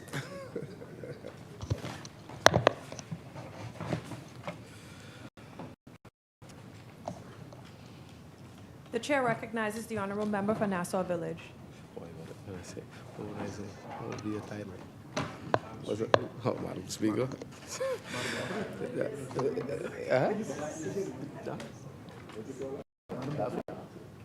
Madam Deputy. Madam, Deputy to the Deputy. good afternoon, Madam Deputy Speaker. All right? Shall we? Joshua 1, 5, and 6. No one will be able to stand against you all the days of your life. As I was with Moses, so I will be with you. I will never leave you nor forsake you. Be strong and courageous, because you will lead these people to inherit the land I swore to their ancestors to give to them. All right? Madam Speaker, it's words of motivation as we enter campaign season. And I'm sure that Mr. Kingsley Smith is a huge viable option as we go forward. Mr. Deputy Speaker, we live in the best little country on earth, the Commonwealth of the Bahamas. I agree with you. Before I proceed, allow me to express my sincere appreciation to Her Excellency, the most excellent Cynthia Mother Pratt, for an expert lesson in oration and sublime elegance as she delivered the speech from the throne. On behalf of the great people of Nassau Village constituency, I extend my best wishes for your continued success in your new esteemed role. Madam Speaker, it is indeed a blessing to represent the dedicated and hard-working people of Nassau Village. I'm honored to serve them, Through my tenure, my aim has been to be a true representative of the common man, a true role model. Madam Speaker, a role model is someone who remains deeply rooted in their constituency, actively helping those in need and consistently being available when they need assistance the most. If we were to look at a dictionary, we would find adjectives such as diligent, a thesaurus, responsive. My learned colleague for South Beach used the word just last week that we should utilize Obi Hercules Wilchcomb when we define these adjectives.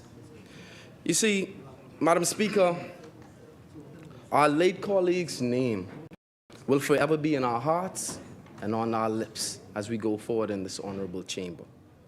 I would be remiss if I did not reflect just for a moment to acknowledge the time that he spent here, to acknowledge the legacy that was left by our fallen colleague.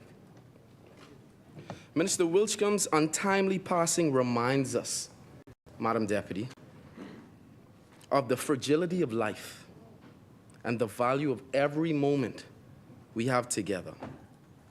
A famous scripture quotes, "Only what's done for Christ will last." It reminds us that only acts of love and service will endure. Madam Deputy, as we gather here today, I wish to acknowledge the challenges that face my beloved Nassau Village constituency. We've been impacted by particularly severe flooding this rainy season.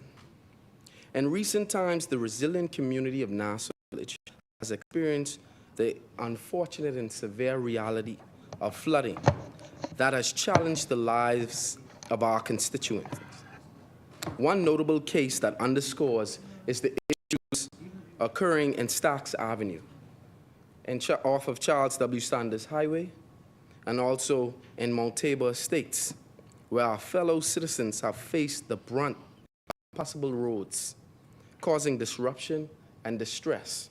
And I wish to publicly express my gratitude to the former Minister of Works, because during a flooding incident, the former Minister of Works, the Honorable Alfred, sent out and dispatched 6 pumping trucks that provided immediate relief to my constituents.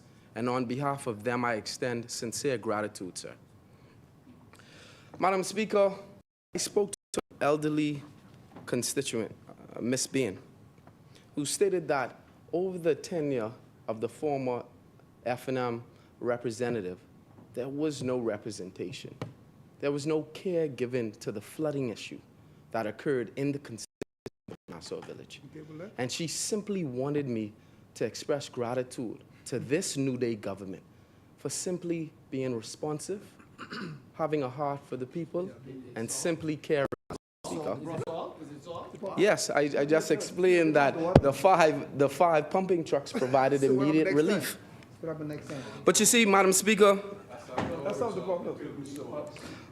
in the face of adversity, our government demonstrated an unwavering commitment and a swiftness of response to drain the rain in our constituency. I applaud all of the efforts expended. I applaud those who worked to clear the clogged drains, clear the way for my dear constituents. The measures taken in this instance were a testament to an on-the-ball government, Madam Speaker, that recognizes the urgency of addressing our citizens' immediate concerns. Yet it is essential to acknowledge that flooding incidents are not isolated events. They are becoming increasingly frequent, posing a growing threat to each of our communities. While local factors may contribute to the challenge, we must come to grips with the reality that climate change is real, Madam Speaker. And as we traverse the streets, as we traverse the byways, we start to see increasingly flooding and flooded areas, water retention.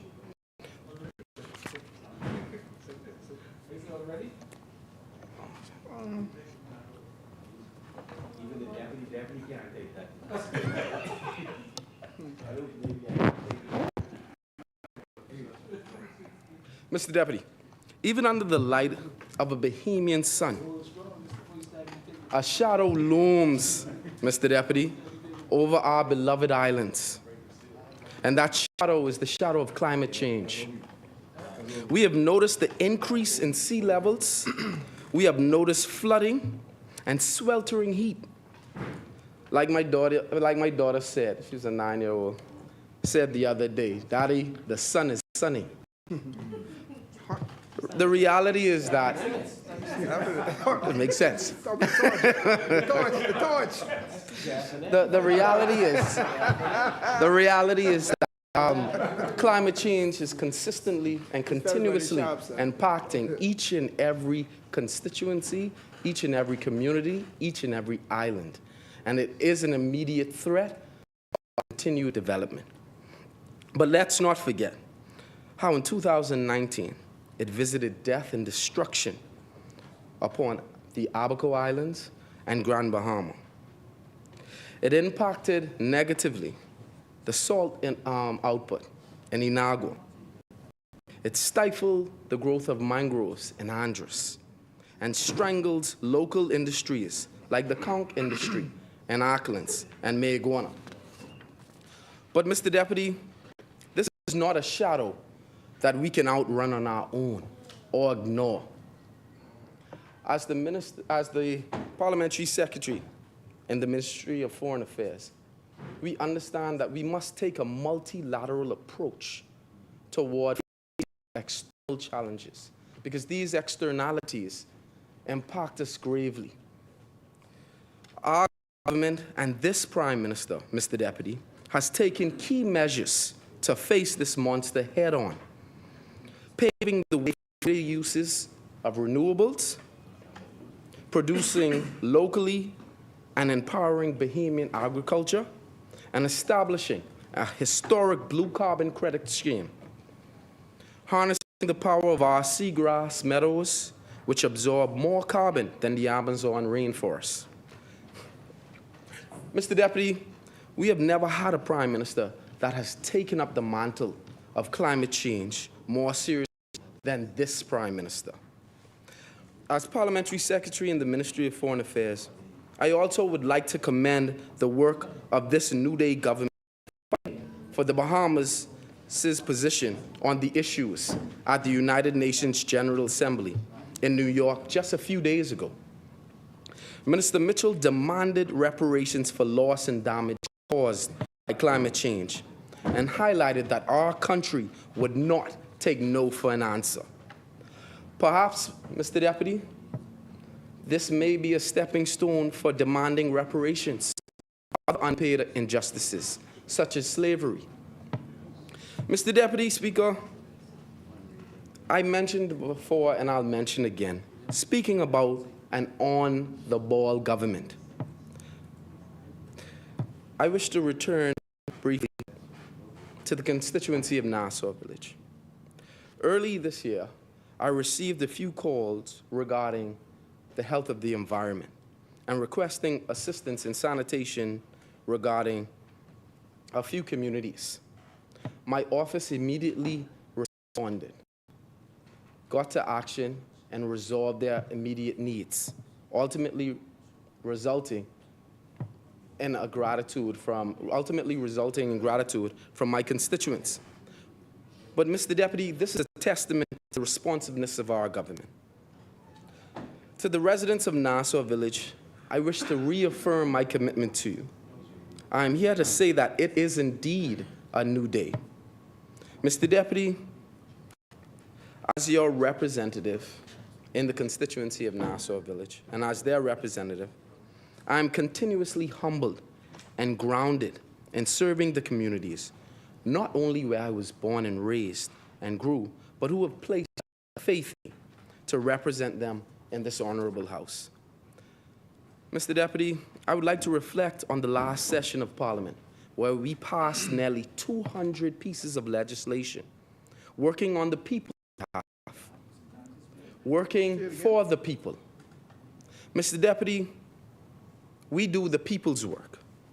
However, it seems that the side opposite, the opposition, has forgotten that over the past 2 years, we've been cleaning up the mess that they themselves have left. Stay on the high road. Come on. Right? Stay on the high If you would permit me, Stay on the high road. and we go play by play, On the high road. right? We have the pandemic response. COVID-19 pandemic brought unprecedented challenges to our nation. And in response, our government acted swiftly, Mr. Deputy, and decisively. We understood the urgency of the situation, and it was evident in our actions. We embarked, I'll tell you now, we embarked on a journey to lift our nation from the depths of crisis, and in doing so, we undertook several key initiatives. These are the actions. First and foremost, we recognized the importance of public health and fairness. We responded by lifting the curfew, ending travel visas, and terminating ridiculous emergency orders that stifled small businesses. These measures were crucial. You want me to repeat them again? Measures were crucial steps towards restoring a sense of normalcy to our daily lives and breathing a new life into businesses stifled by the last administration's heavy-handed approach to lockdowns. Stop that. Stop that. Because you see, Mr. Deputy, this is the reality. He's doing good, you know. This is the reality. In order to move forward, we must know what we endured in the past. Furthermore, our administration implemented free COVID testing, Mr. Deputy, ensuring accessibility to this crucial service for all Bahamians. We also demonstrated our commitment to fairness by expanding the records of minors that would have breached the ridiculous emergency orders. Recognizing that the pandemic had thrusted so many into economically challenging situations. Mr. Deputy, the path to recovery required us to strike a balance between public health and economic stability. We understood that the reopening of both of our economy and schools were paramount to our nation's future. Thus, we took measured steps to safely reopen, ensuring the well-being of our citizens while restoring economic activity. Mr. Deputy, we are 2 years into our tenure and then into our term. And this is one of the most, I would say, advantageous time to reflect on the successes that we had as an administration going forward. It is worth noting that our efforts in shoring up the nation's finances played a pivotal role. We witnessed a robust recovery of the Bahamian economy, underpinned by tourism's rebound and steady stimulus from foreign direct investments.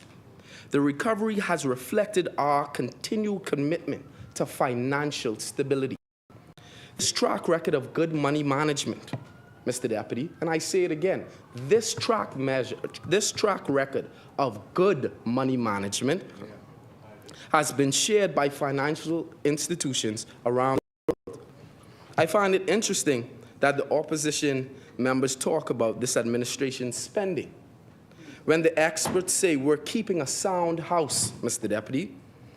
Mr. Deputy, the impacts of this and these catastrophic and unthinkable events, such as Hurricane Dorian and the pandemic, they indicate to us that the recovery must span decades. It is not as simple you wake up today or tomorrow and pay off debt. Recovery must be ongoing, and it must be continuous, and it must be sustainable. That's what you were saying all along. The job of an effective government That's what we said. is to take every measure possible to sow the seeds of recovery. Mr. Deputy, can an economy grow when you lock the people down longer than needed? Yeah. And arrest business owners for breaking curfew? Opposition members may not wish to acknowledge this, but that is the legacy of the Minister Pintard regime. That is what we... Say that one more time. He's so impressive. When you lock people down longer than needed and arrest business owners for breaking curfew, that is the legacy of Minister Pintard. My apologies. When it comes to recovering from catastrophes. Hold on. Minister Pintar. Yeah, Yes. yeah, it follows. It follows. No, It follows. that's my apologies. Prophecy. This government, Mr. Deputy, has cut VAT to ensure relief to all Bahamians. Mr. Deputy, I must admit that the future looks promising for each Bahamian, That sound better? as highlighted by the recent S&P Global ratings. And Mr. Deputy, if I may refer, Stay on track now. Come on. September 2023, S&P Global ratings. Projections for 2023 paint a picture of continued economic recovery and expansion with a robust 14.4% GDP growth in 2022. Mr. Deputy, if I may read that once again. With a robust 14.4% growth in 2022, primarily driven by the rebound in tourism and our strategic proximity to tourism markets. Mr. Deputy, following our assumption of governance in 2021, you can clearly see that even the international observers record that the economy has recovered under this New Day administration. Yes. Mr. Deputy? Yes. 4% S&P Global ratings. I can table that too. I don't know what's tabling. S&P envisions a potential rating upgrade. And I repeat, S&P envisions a potential ratings upgrade under the right conditions. This reaffirms our commitment to economic empowerment of citizens and underscores our dedication to fostering a prosperous future for all Bahamians, Mr. Deputy. Now, we've heard the side opposite constantly refer to inflation. Inflation this, inflation that, and this is what's going to happen, dome and gloom, Mr. Deputy. But the reality is that if we listen to the opposition, we would think inflation only happens in the Bahamas. Inflation is occurring worldwide, Mr. Deputy, globally, due to the increase in fuel production, due to the increase in food production and food procurement, due to wars. Due to wars. I mentioned it too. The reality is that the government, our government, has taken concrete steps to reduce inflation. Current inflation is due to the cost of fuel, but also in the long term, we understand that inflation occurs because of increased climatic occurrences. Yes. So what has this forward-thinking government done, Mr. Deputy? We took an executive decision to produce more here at home. 30% of our food, Mr. Deputy, will be produced locally by 2030. In fact, our government just invested $15 million for the historic Golden Yoke project.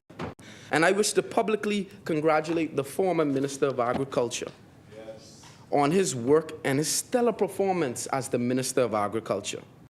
You see, Mr. Deputy, it's not only talk. It's not only talk. The proof is in the pudding. The proof is in the pudding. Mr. Deputy, the difference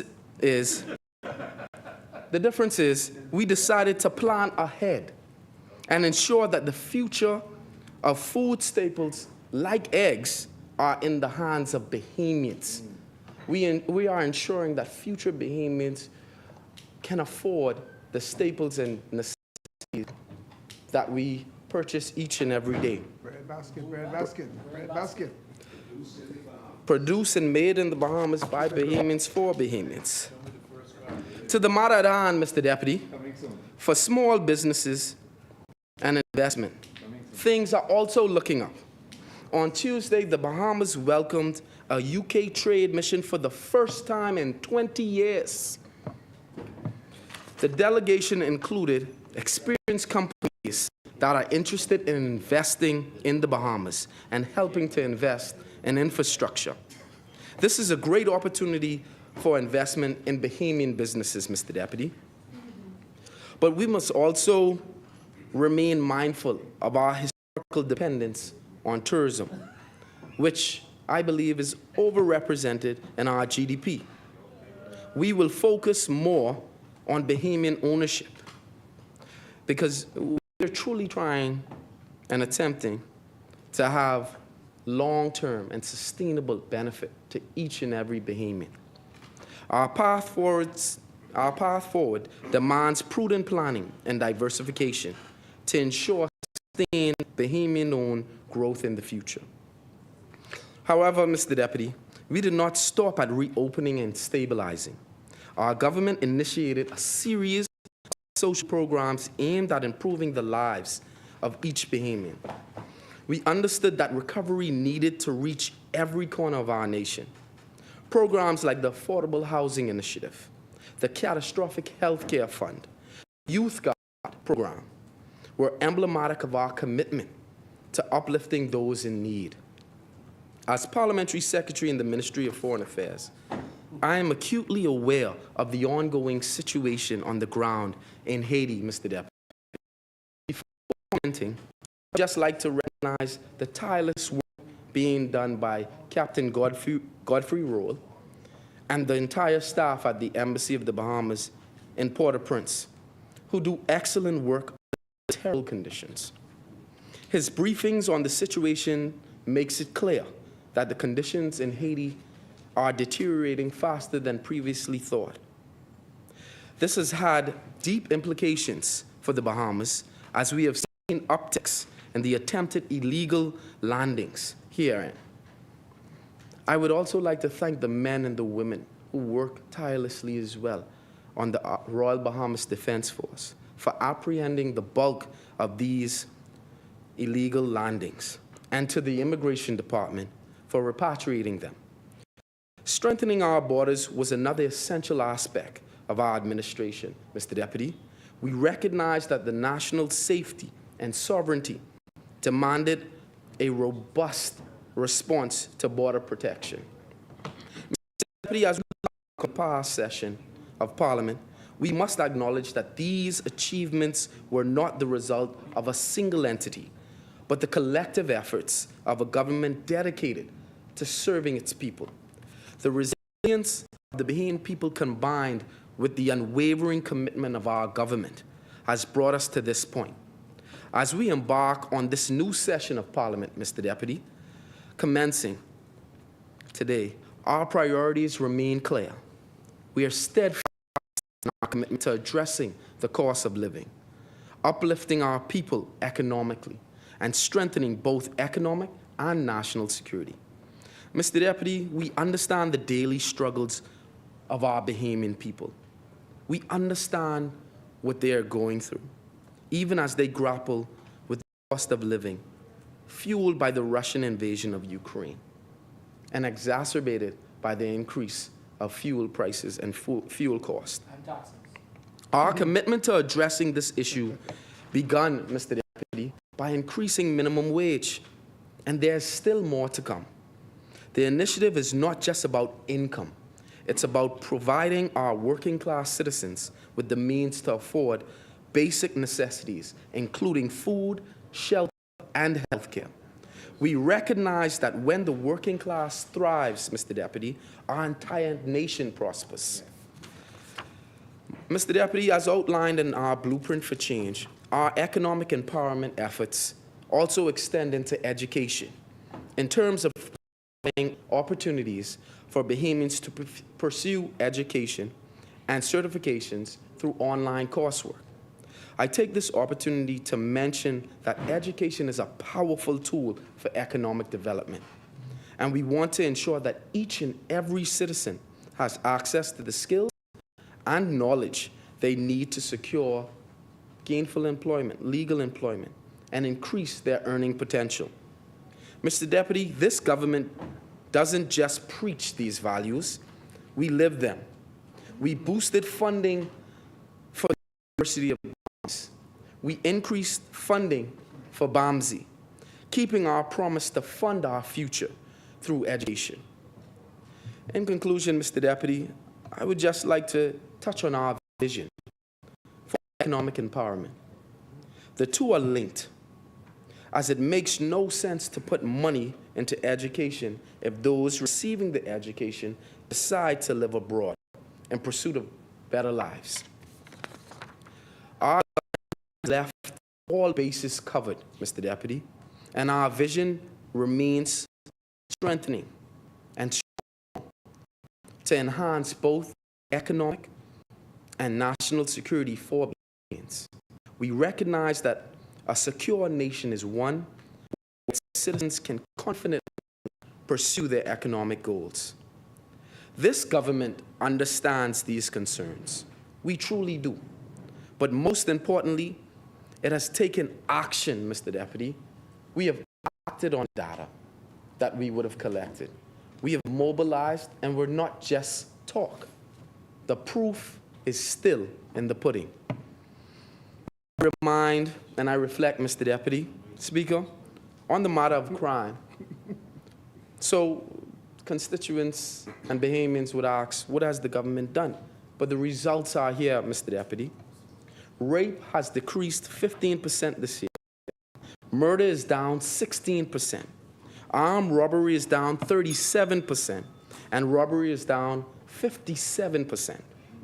And we will further invest in police and immigration officers, ensuring the safety of our citizens while also addressing the issue of illegal immigration. To further this vision, we have supported the established the creation of a National Youth Guard that will support the introduction of a National Youth Services Act in this newly begun session. This will allow for younger persons to be involved, to be prepared. Mr. Deputy, the journey ahead may be challenging, but when it comes to our people, come to Bahamians, we come together as one people, as one Nassau village, as one Bahamas. There's no obstacle we cannot overcome. Together, we will continue to build a brighter future for Nassau villages. We will continue to build a brighter future for all Bahamians, guided by the principles of fairness, resilience, and progress. Thank you, Mr. Deputy Speaker, and may God bless the people of the amazing constituency of Nassau Village, and may God continue to bless the Commonwealth of the Bahamas. Nassau Village supports this resolution.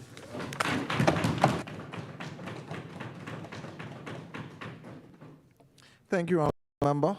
As many?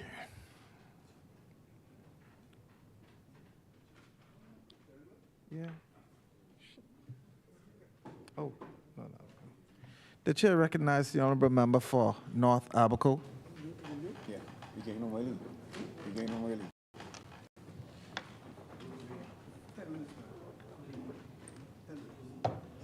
Yes.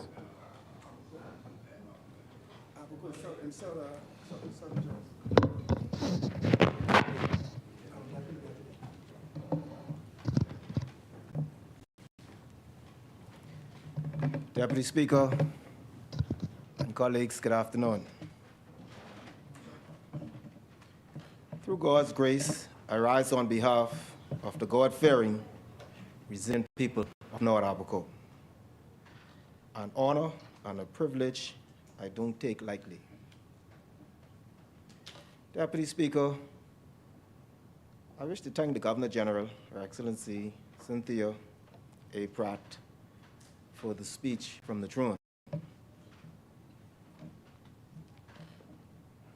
Deputy Speaker, I would also like to extend congratulations to Odell Cox Jr., a student at Forest Heights Academy on Abaco, who will represent North Abaco this year's Youth in Parliament. Also, I would like to say congratulations to 3 extraordinary young men, Detroit, Toriano Sands, Jeremy, who we know as Nero McIntosh, the 3 of whom was ordained Bishop Sunday past at New Life Ministry International in Cooperstown, pastored by Pastor Cedric Bullard and Lady Bullard.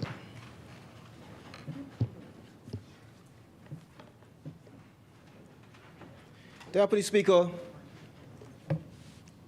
the speech from the throne is not just a government roadmap, but a collective vision crafted for and with every Bahamian in mind. Not promises, Deputy Speaker. It's not a promise that the DRA is now activated on the island of Abaco and is repairing 18 homes as we speak. That is not a promise, that is a reality. Persons finally have hope, and they're extremely pleased to have that work begun. It's not a promise that the government complex on Grand Key is completed and renamed in honor of one of his patriarch, Roosevelt Curry. That is a reality. Promise kept. It is not a promise that the Special Project Unit of the Office of the Prime Minister, headed by Greg Burris and his dynamic team, is presently on the ground in Abaco restoring the softball park in Murphytown, along with the track in Murphytown and the basketball court known as Ocean View in Dundastown. That is a promise kept. It's not a promise that the member for North and Central Andres spend the entire day in the office of the Prime Minister on Abaco addressing the constituents and the constituents of North and South and Central Abaco as it relates to Crown Land concerns and application requests. The member was there in person with his assistants. Not a promise, a reality.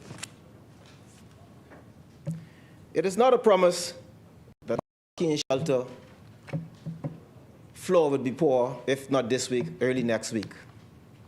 That is a reality. It is not a promise that the many schools in North Abaco has been repaired.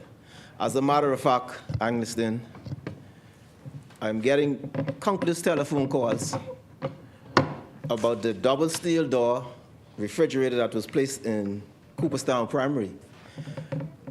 Every person that visited that island that work at that school. Congratulations, that is going to be the blueprint of the rest of the schools, I believe. There you go. Very, very local contractor. Thank you, Ma'am Abaco, thank you.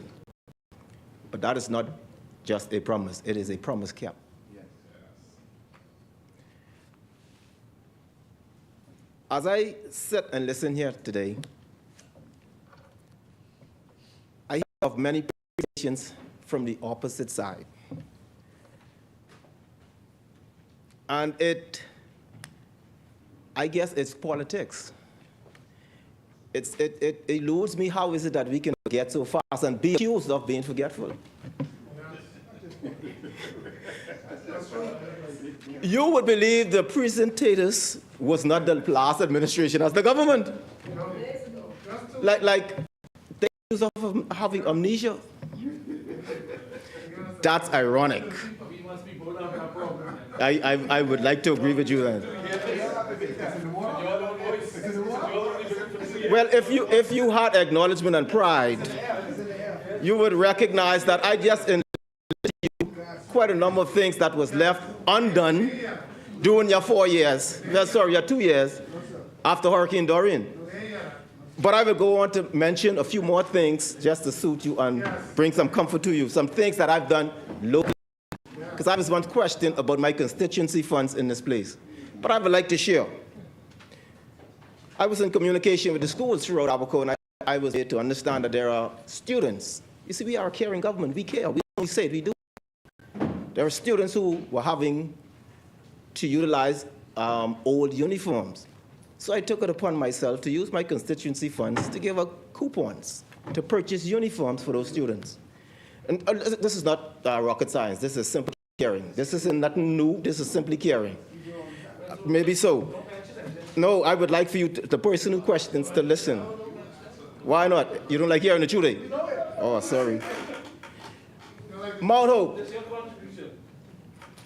Mount Hope is a fishing village in North Africa. Since Hurricane Dorian, the docks was damaged. The fishermen had to bring their catch into that dock. Some of them was falling through the cracks in the hose. I myself almost fall through. Well, I would like to announce, I'm giving that contract to a local contractor on Abaco, and that has been repaired. The fishermen now can come and safely occupy the dock to clean the day's catch and sell their product.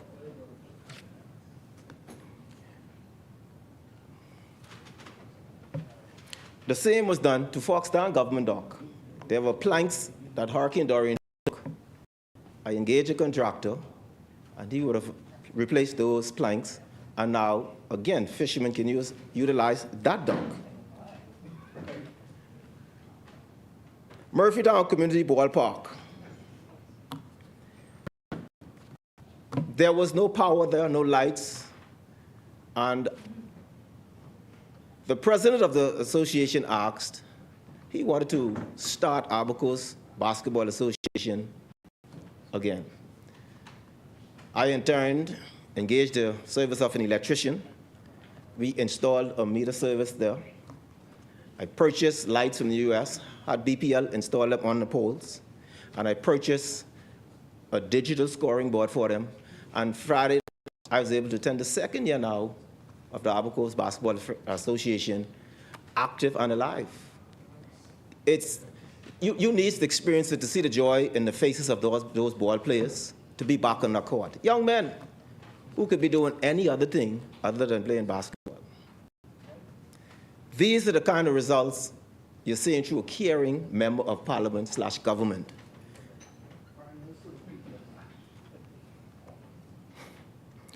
I engaged local government, and we collaborated to construct a playground in Murphytown. You should now see the kids. They're able to swing on the monkey bars, play in the sand pit, and it's amazing. These are simple things, but they inspire so much hope. It means so much to have a member of parliament who you see on TV comes and do these little simple things with you every day. It's the little things that matters too. So while we sit in here and pretend like we didn't serve this country for the last 4 years with very little to brag about, so embarrassing that we generalize it, oh, we had our failures. Name some of them. You're quick to name ours. Highlight some of your failures. No, why don't you name some of your failures? No, I'm not. Start with your voice. Exactly. We are fixing Abaco. Abaco is being fixed. Abaco is being fixed. It is being fixed. Abaco is being fixed. However, I was asked to name some failures. We don't have failures that I can name as it relates to Abaco, but I have some projects that needs to be addressed in Abaco. And because of the kind of teammates I have, colleagues I work with, I could stand in this place without fear of being attacked, like the former member of parliament for Marco City, who colleagues ridiculed him and beat him to pieces, wouldn't even give him the nomination in the last election, because he seemed to express the interest for the common Bahamian. Well, I could stand here and say to my colleagues, and watch if see if they're going to attack me. North Abaco still need home repairs. We're asking for some more home repairs. Pine Ridge, I did say Pine Ridge, didn't I? Sorry, Marco City, my bad. Forgive me. May the record reflect Pine Ridge. Let the record reflect Pine Ridge. But I guarantee you, I meant Reverend Marco Vine. But I can freely express to my colleagues that I need your help in North Abaco. And none of them is attacking me. Look at the smiles on their faces. We love you. We love you. They understand their job, their duty. They know they are called to fix the problems you all left, and we're doing it. Do you see the smile on their faces? I just said that there are things in North Africa still need. I'm not going to stand and sell the Bahamian people a story. In your tenure, you made it sound like it was all wonderful, like we live in La La Land. You know, like everybody had flying cars and big houses and no bank payments. No, it wasn't so. These problems that you just existed then. As a matter of fact, you helped to ignore them. You locked people up so they couldn't even go out and pay their bills. You know how many persons I know lost their homes, their businesses? But of course, you had to do what you had to do during your time as the government. Well, Bahamas, you have a better government now. We would rather the country survive along with the people. So therefore, North Africa, I'm here to represent you still. I won't be silent. I want you to know that I take this job, this opportunity that you've given me very serious. And that is why I continue to say to my colleagues, there's road work needs to be done in Abaco. There's small home repairs need to be done. Yes, I continue to tell them that. There is job needed to be repaired. That's all right. You had 4. You had 4. You had things you listed in East Grand Bahamas what is needed. 4 years and you sat at the table and didn't make no changes. He said he continues to tell you. I ain't say nothing to you, though. Sorry. Forgive me. I ain't say a word to you. What you call it when You just happens to be a part of a failed administration. Sorry. Yeah, you should have said something. That's the problem. You should have said something. Should have.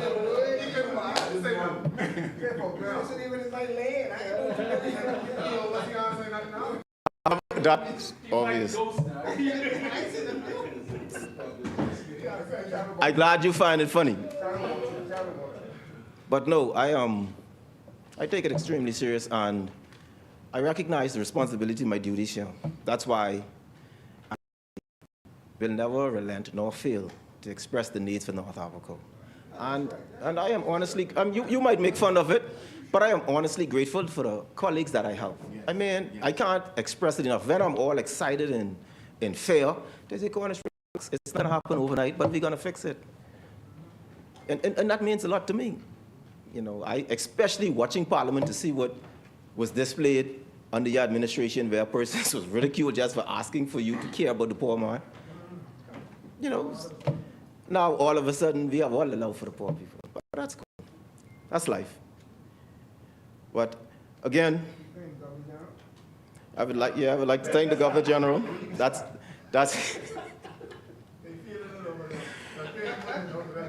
you know, I think it hurts more when it comes. I think it hurts more when it comes from Abaco. They was hoping that Abaco will continue to be silent. But again, I'm grateful for my colleagues. I am. I'm grateful for my colleagues. I'm grateful to the Governor General. Yes, sir. I am. I am totally grateful for. No love for us? Yeah, I am. Honestly, I'm grateful for the opposition because you continue to remind me what not to be. And I will never, ever, ever, ever be that swell-headed that I can't accept that. There are some people you should not emulate in this life. So thank you very much. I appreciate that. I appreciate the example you've set for me. You know you need the good and the bad. God is good. With that, North Abaco supports this resolution, and we again would like to thank the Governor General for excellent speech. Chair. Thank you. You pause me still. Thank you, Honorable Member. As many, the Chair recognizes the Honorable Member for Michael.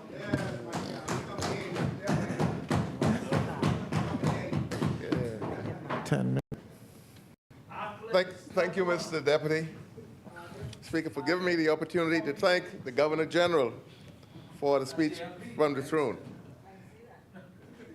Firstly, Mr. Deputy Speaker, I would like to extend condolences to the families of Emily Benaby, Clyde Clare, Wade Harvey, all from Anagua, and also to my brother Hilton McIntosh, who lost his wife Idel and his son Eliezer, who died just 7 days apart, and they will be laid to rest come November 4th. May their soul rest in peace.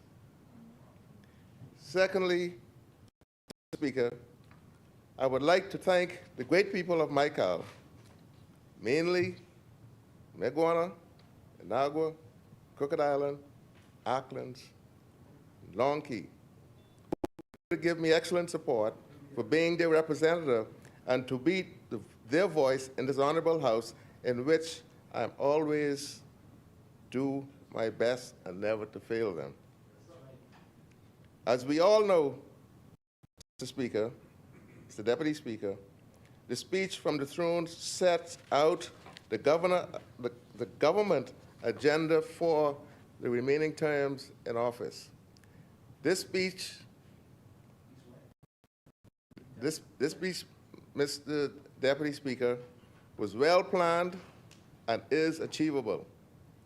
The speech from the throne seeks to bring added relief to the Bahamian people, inclusive of health, wellness, to economic growth and empowerment.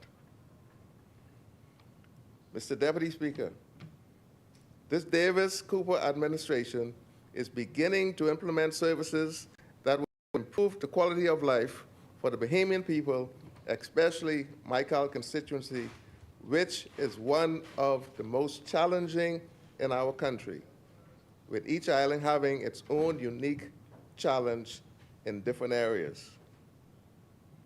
Mr. Deputy, with just 24 months in office, this administration has already successfully implemented significant number of policies which are contained in the government blueprint for change.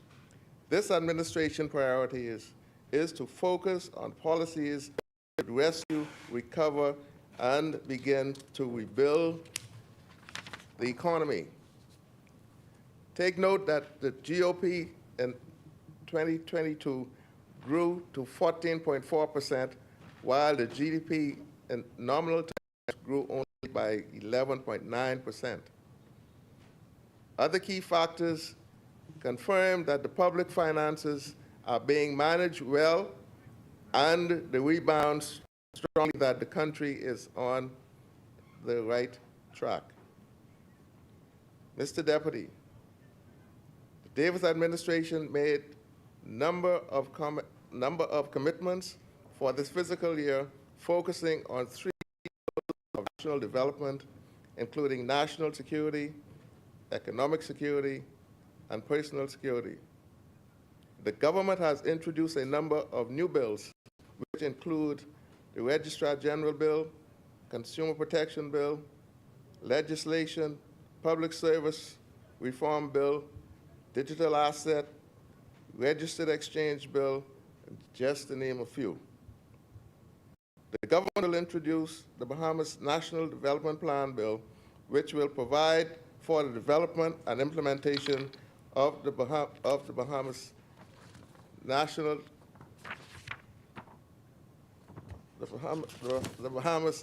Development Plan by putting this plan on a statutory footing that the government will seek to ensure that the next 50 years of our national life will have a firm strategic understanding and focus. Mr. Deputy, this administration will also introduce the National Maritime Instructions and Training Bill to ensure that Bahamians can play a role in being active participant in our growth, in our growing maritime industry and the blue economy. The government will also introduce apprenticeship bill, which will also promote and provide defense standards for the training of apprentices and prepare our people for tomorrow's jobs. This Davis-Cooper administration will continue to implement policies which offer rewarding job opportunities for Bahamians and focus on the growth and diversification of the economy. Mr. Deputy, tourism remains the #1 industry and the largest source of employment throughout the country, including the Southern Bahamas known as Maikal constituency. However, while Maikal have not forgotten what it needs at the moment, I can promise the people that they will not be far from it, that they will not be far from now. I know people heard me say this before, but it is coming. The government, through its wisdom, has launched and promoted the development of each family island. Mr. Deputy, with tourism being a major part of our bread and butter, so to speak, the government recently implemented the Tourism Development Funds to encourage Bahamian ownership in this industry. The government will implement the Family Island Airport Renaissance Project to accelerate the redevelopment of airports throughout the Bahamas, which falls under the Ministry of Tourism, Investment, and Aviation, in which I am the Minister of State responsible for aviation. The government continued to provide new legislation, regulations, and policies for the strengthening healthcare and ultimately improve the country primary service. The government continues to make investment to improve healthcare infrastructure, not only in New Providence and Grand Bahama, but also throughout the family of islands. Healthcare is one important service that the administration takes very seriously. Mr. Deputy, land ownership has become a problem to many of my constituents. Therefore, this government will enact appropriate land registration and adjudication of legislation to allow for clarity in property ownership. The government will restructure the monthly assistance program for seniors or eligible persons eligible. That can be used to cover the cost of food, electricity, or water. This program will be welcoming news for my people in Maikal. Mr. Deputy Speaker, I would now focus just briefly on the islands of Maikal, beginning with the island of Meguana. For the airport, I am happy to report that architectural and engineering drawings are now being complete. This airport project will get started in short order. Also, I've turned my attention now to, once again, to Inagua. Inagua is a school structure that should have been gotten started a long time ago, including road works and other infrastructural works.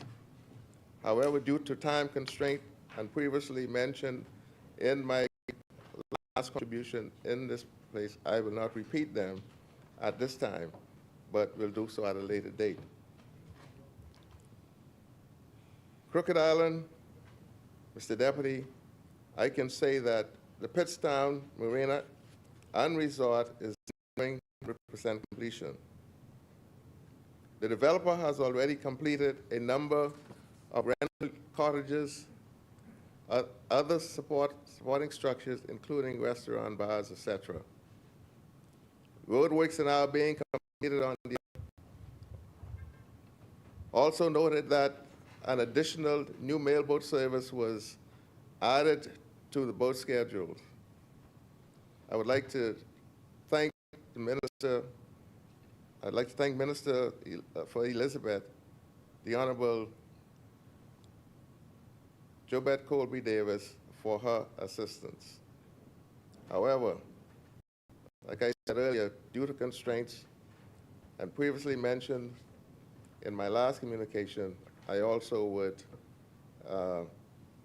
discuss these at a later date. I now move to Acklands. Mr. Deputy Speaker, where big things will happen shortly for this island by way of tourism activities and extension Crooked Island and Long Key. as well as during my last communication, I made mention of this, but will give further update at a later date. Madam Speaker, Mr. Deputy, Mike, I'll support this resolution, and I thank you very much.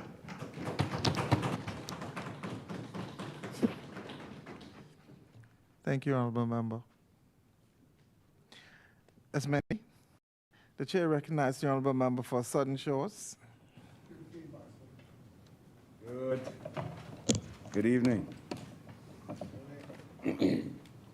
I'm very grateful to the Almighty God and the people of Southern Shores for giving me the opportunity to stand in these halls of Parliament to represent them and to thank the most excellent Governor General, Cynthia Pratt, for her gracious speech at the opening of Parliament. Mr. Deputy Speaker, before I make my contribution to thank the Honorable Governor General, I must send condolences to the family of the late Terry Joe DeVoe, who was laid to rest this past Saturday, and to the family of Mother Alice Stubbs, who passed away yesterday morning at the age of 90 years old. My prayer is that the Almighty God will continue to be their source of strength as they go through this difficult time. May their soul and all the souls of the dearly departed rest in peace. Mr. Deputy Speaker, I must also remind the constituents of Southern Shores about our mini-fair this coming Saturday at Millis Heights Park, Millis Heights, beginning at 11 a.m. until. I encourage them to come out and to support our Southern Shores family. Mr. Deputy Speaker, the Governor General on October 4th delivered good news to the Bahamian people. Good news about job creation and opportunities for Bahamians. Good news about improving our educational sector. Good news for our young people and their future. Good news about upgrading our healthcare sector. Good news about creating an environment where every Bahamian can prosper.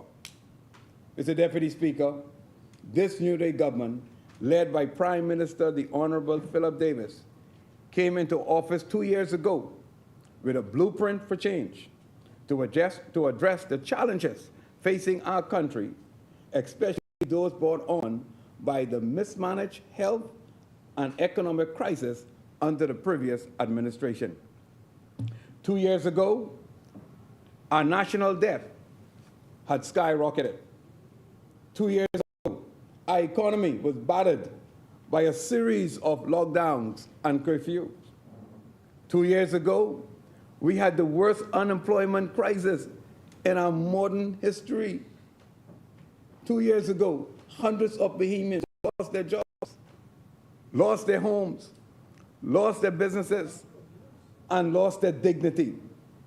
But 2 years later, this New Day government, under the leadership of the Honorable Philip Brave Davis, came in and turned it around.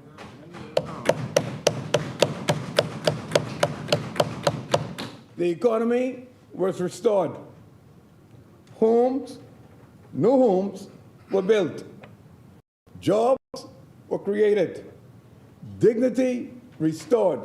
And the country is now back on the right track. Mr. Deputy Speaker, we can truly say this New Day government is making major inroads in the economic recovery of our country and has set out a list of new priorities for the Bahamas for the year ahead.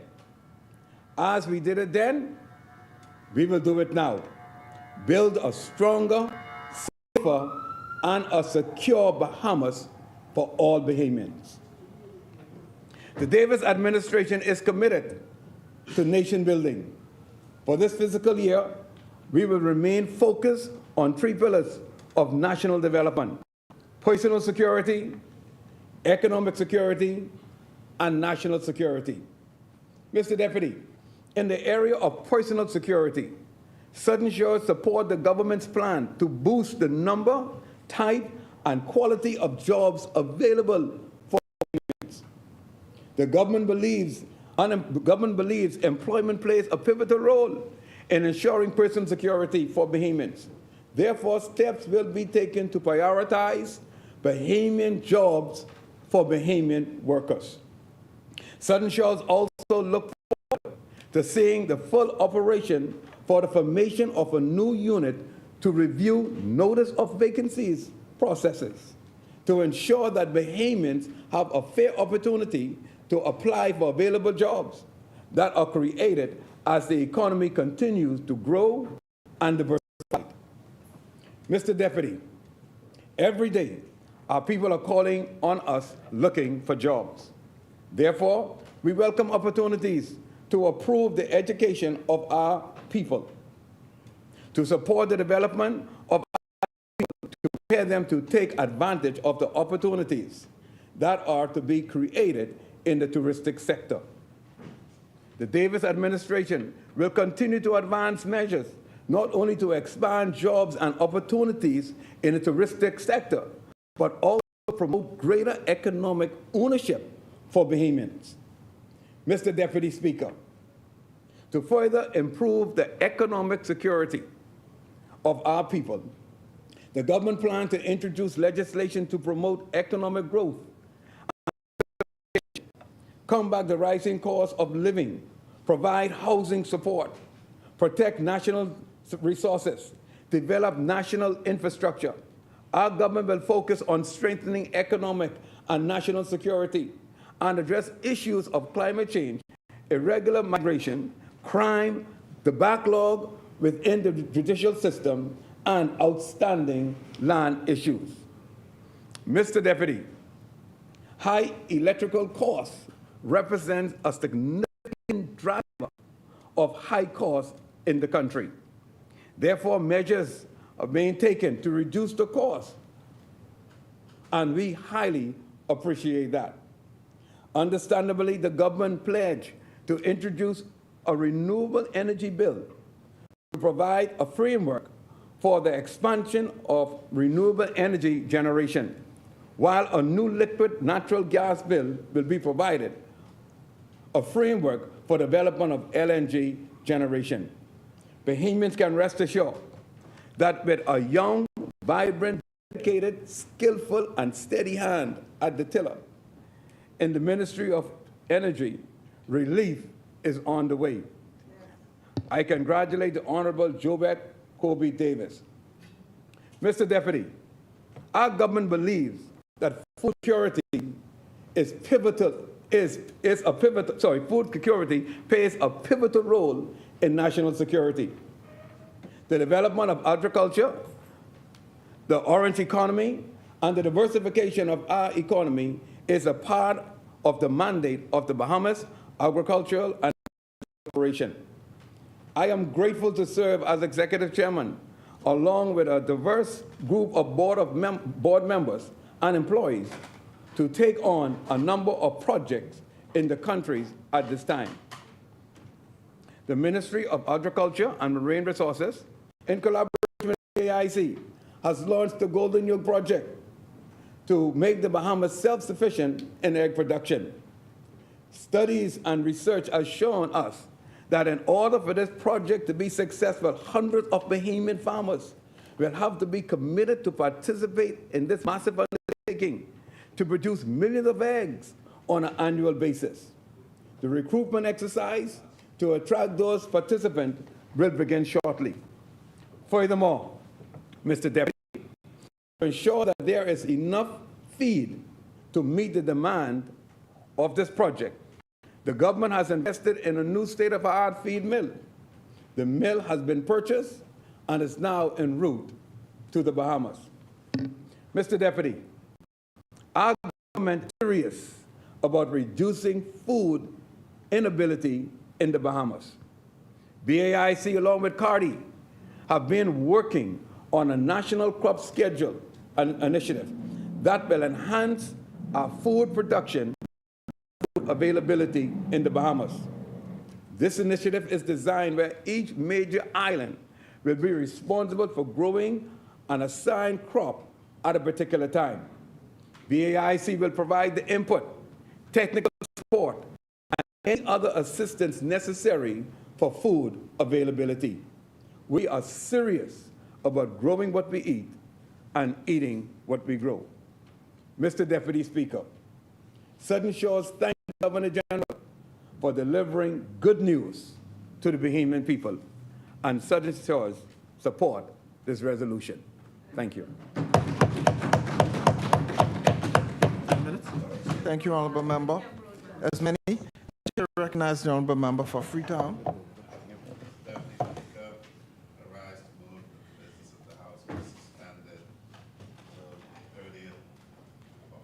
Monday, the 30th of October at 10 a.m. It is seconded that the business of the House be suspended until the October the 30th, 2023 at 10 a.m. As many as are in favor will remain seated. Those opposed will stand. The motion is carried. Business of the House stands suspended until October 30th, 2023 at 10 a.m. All rise!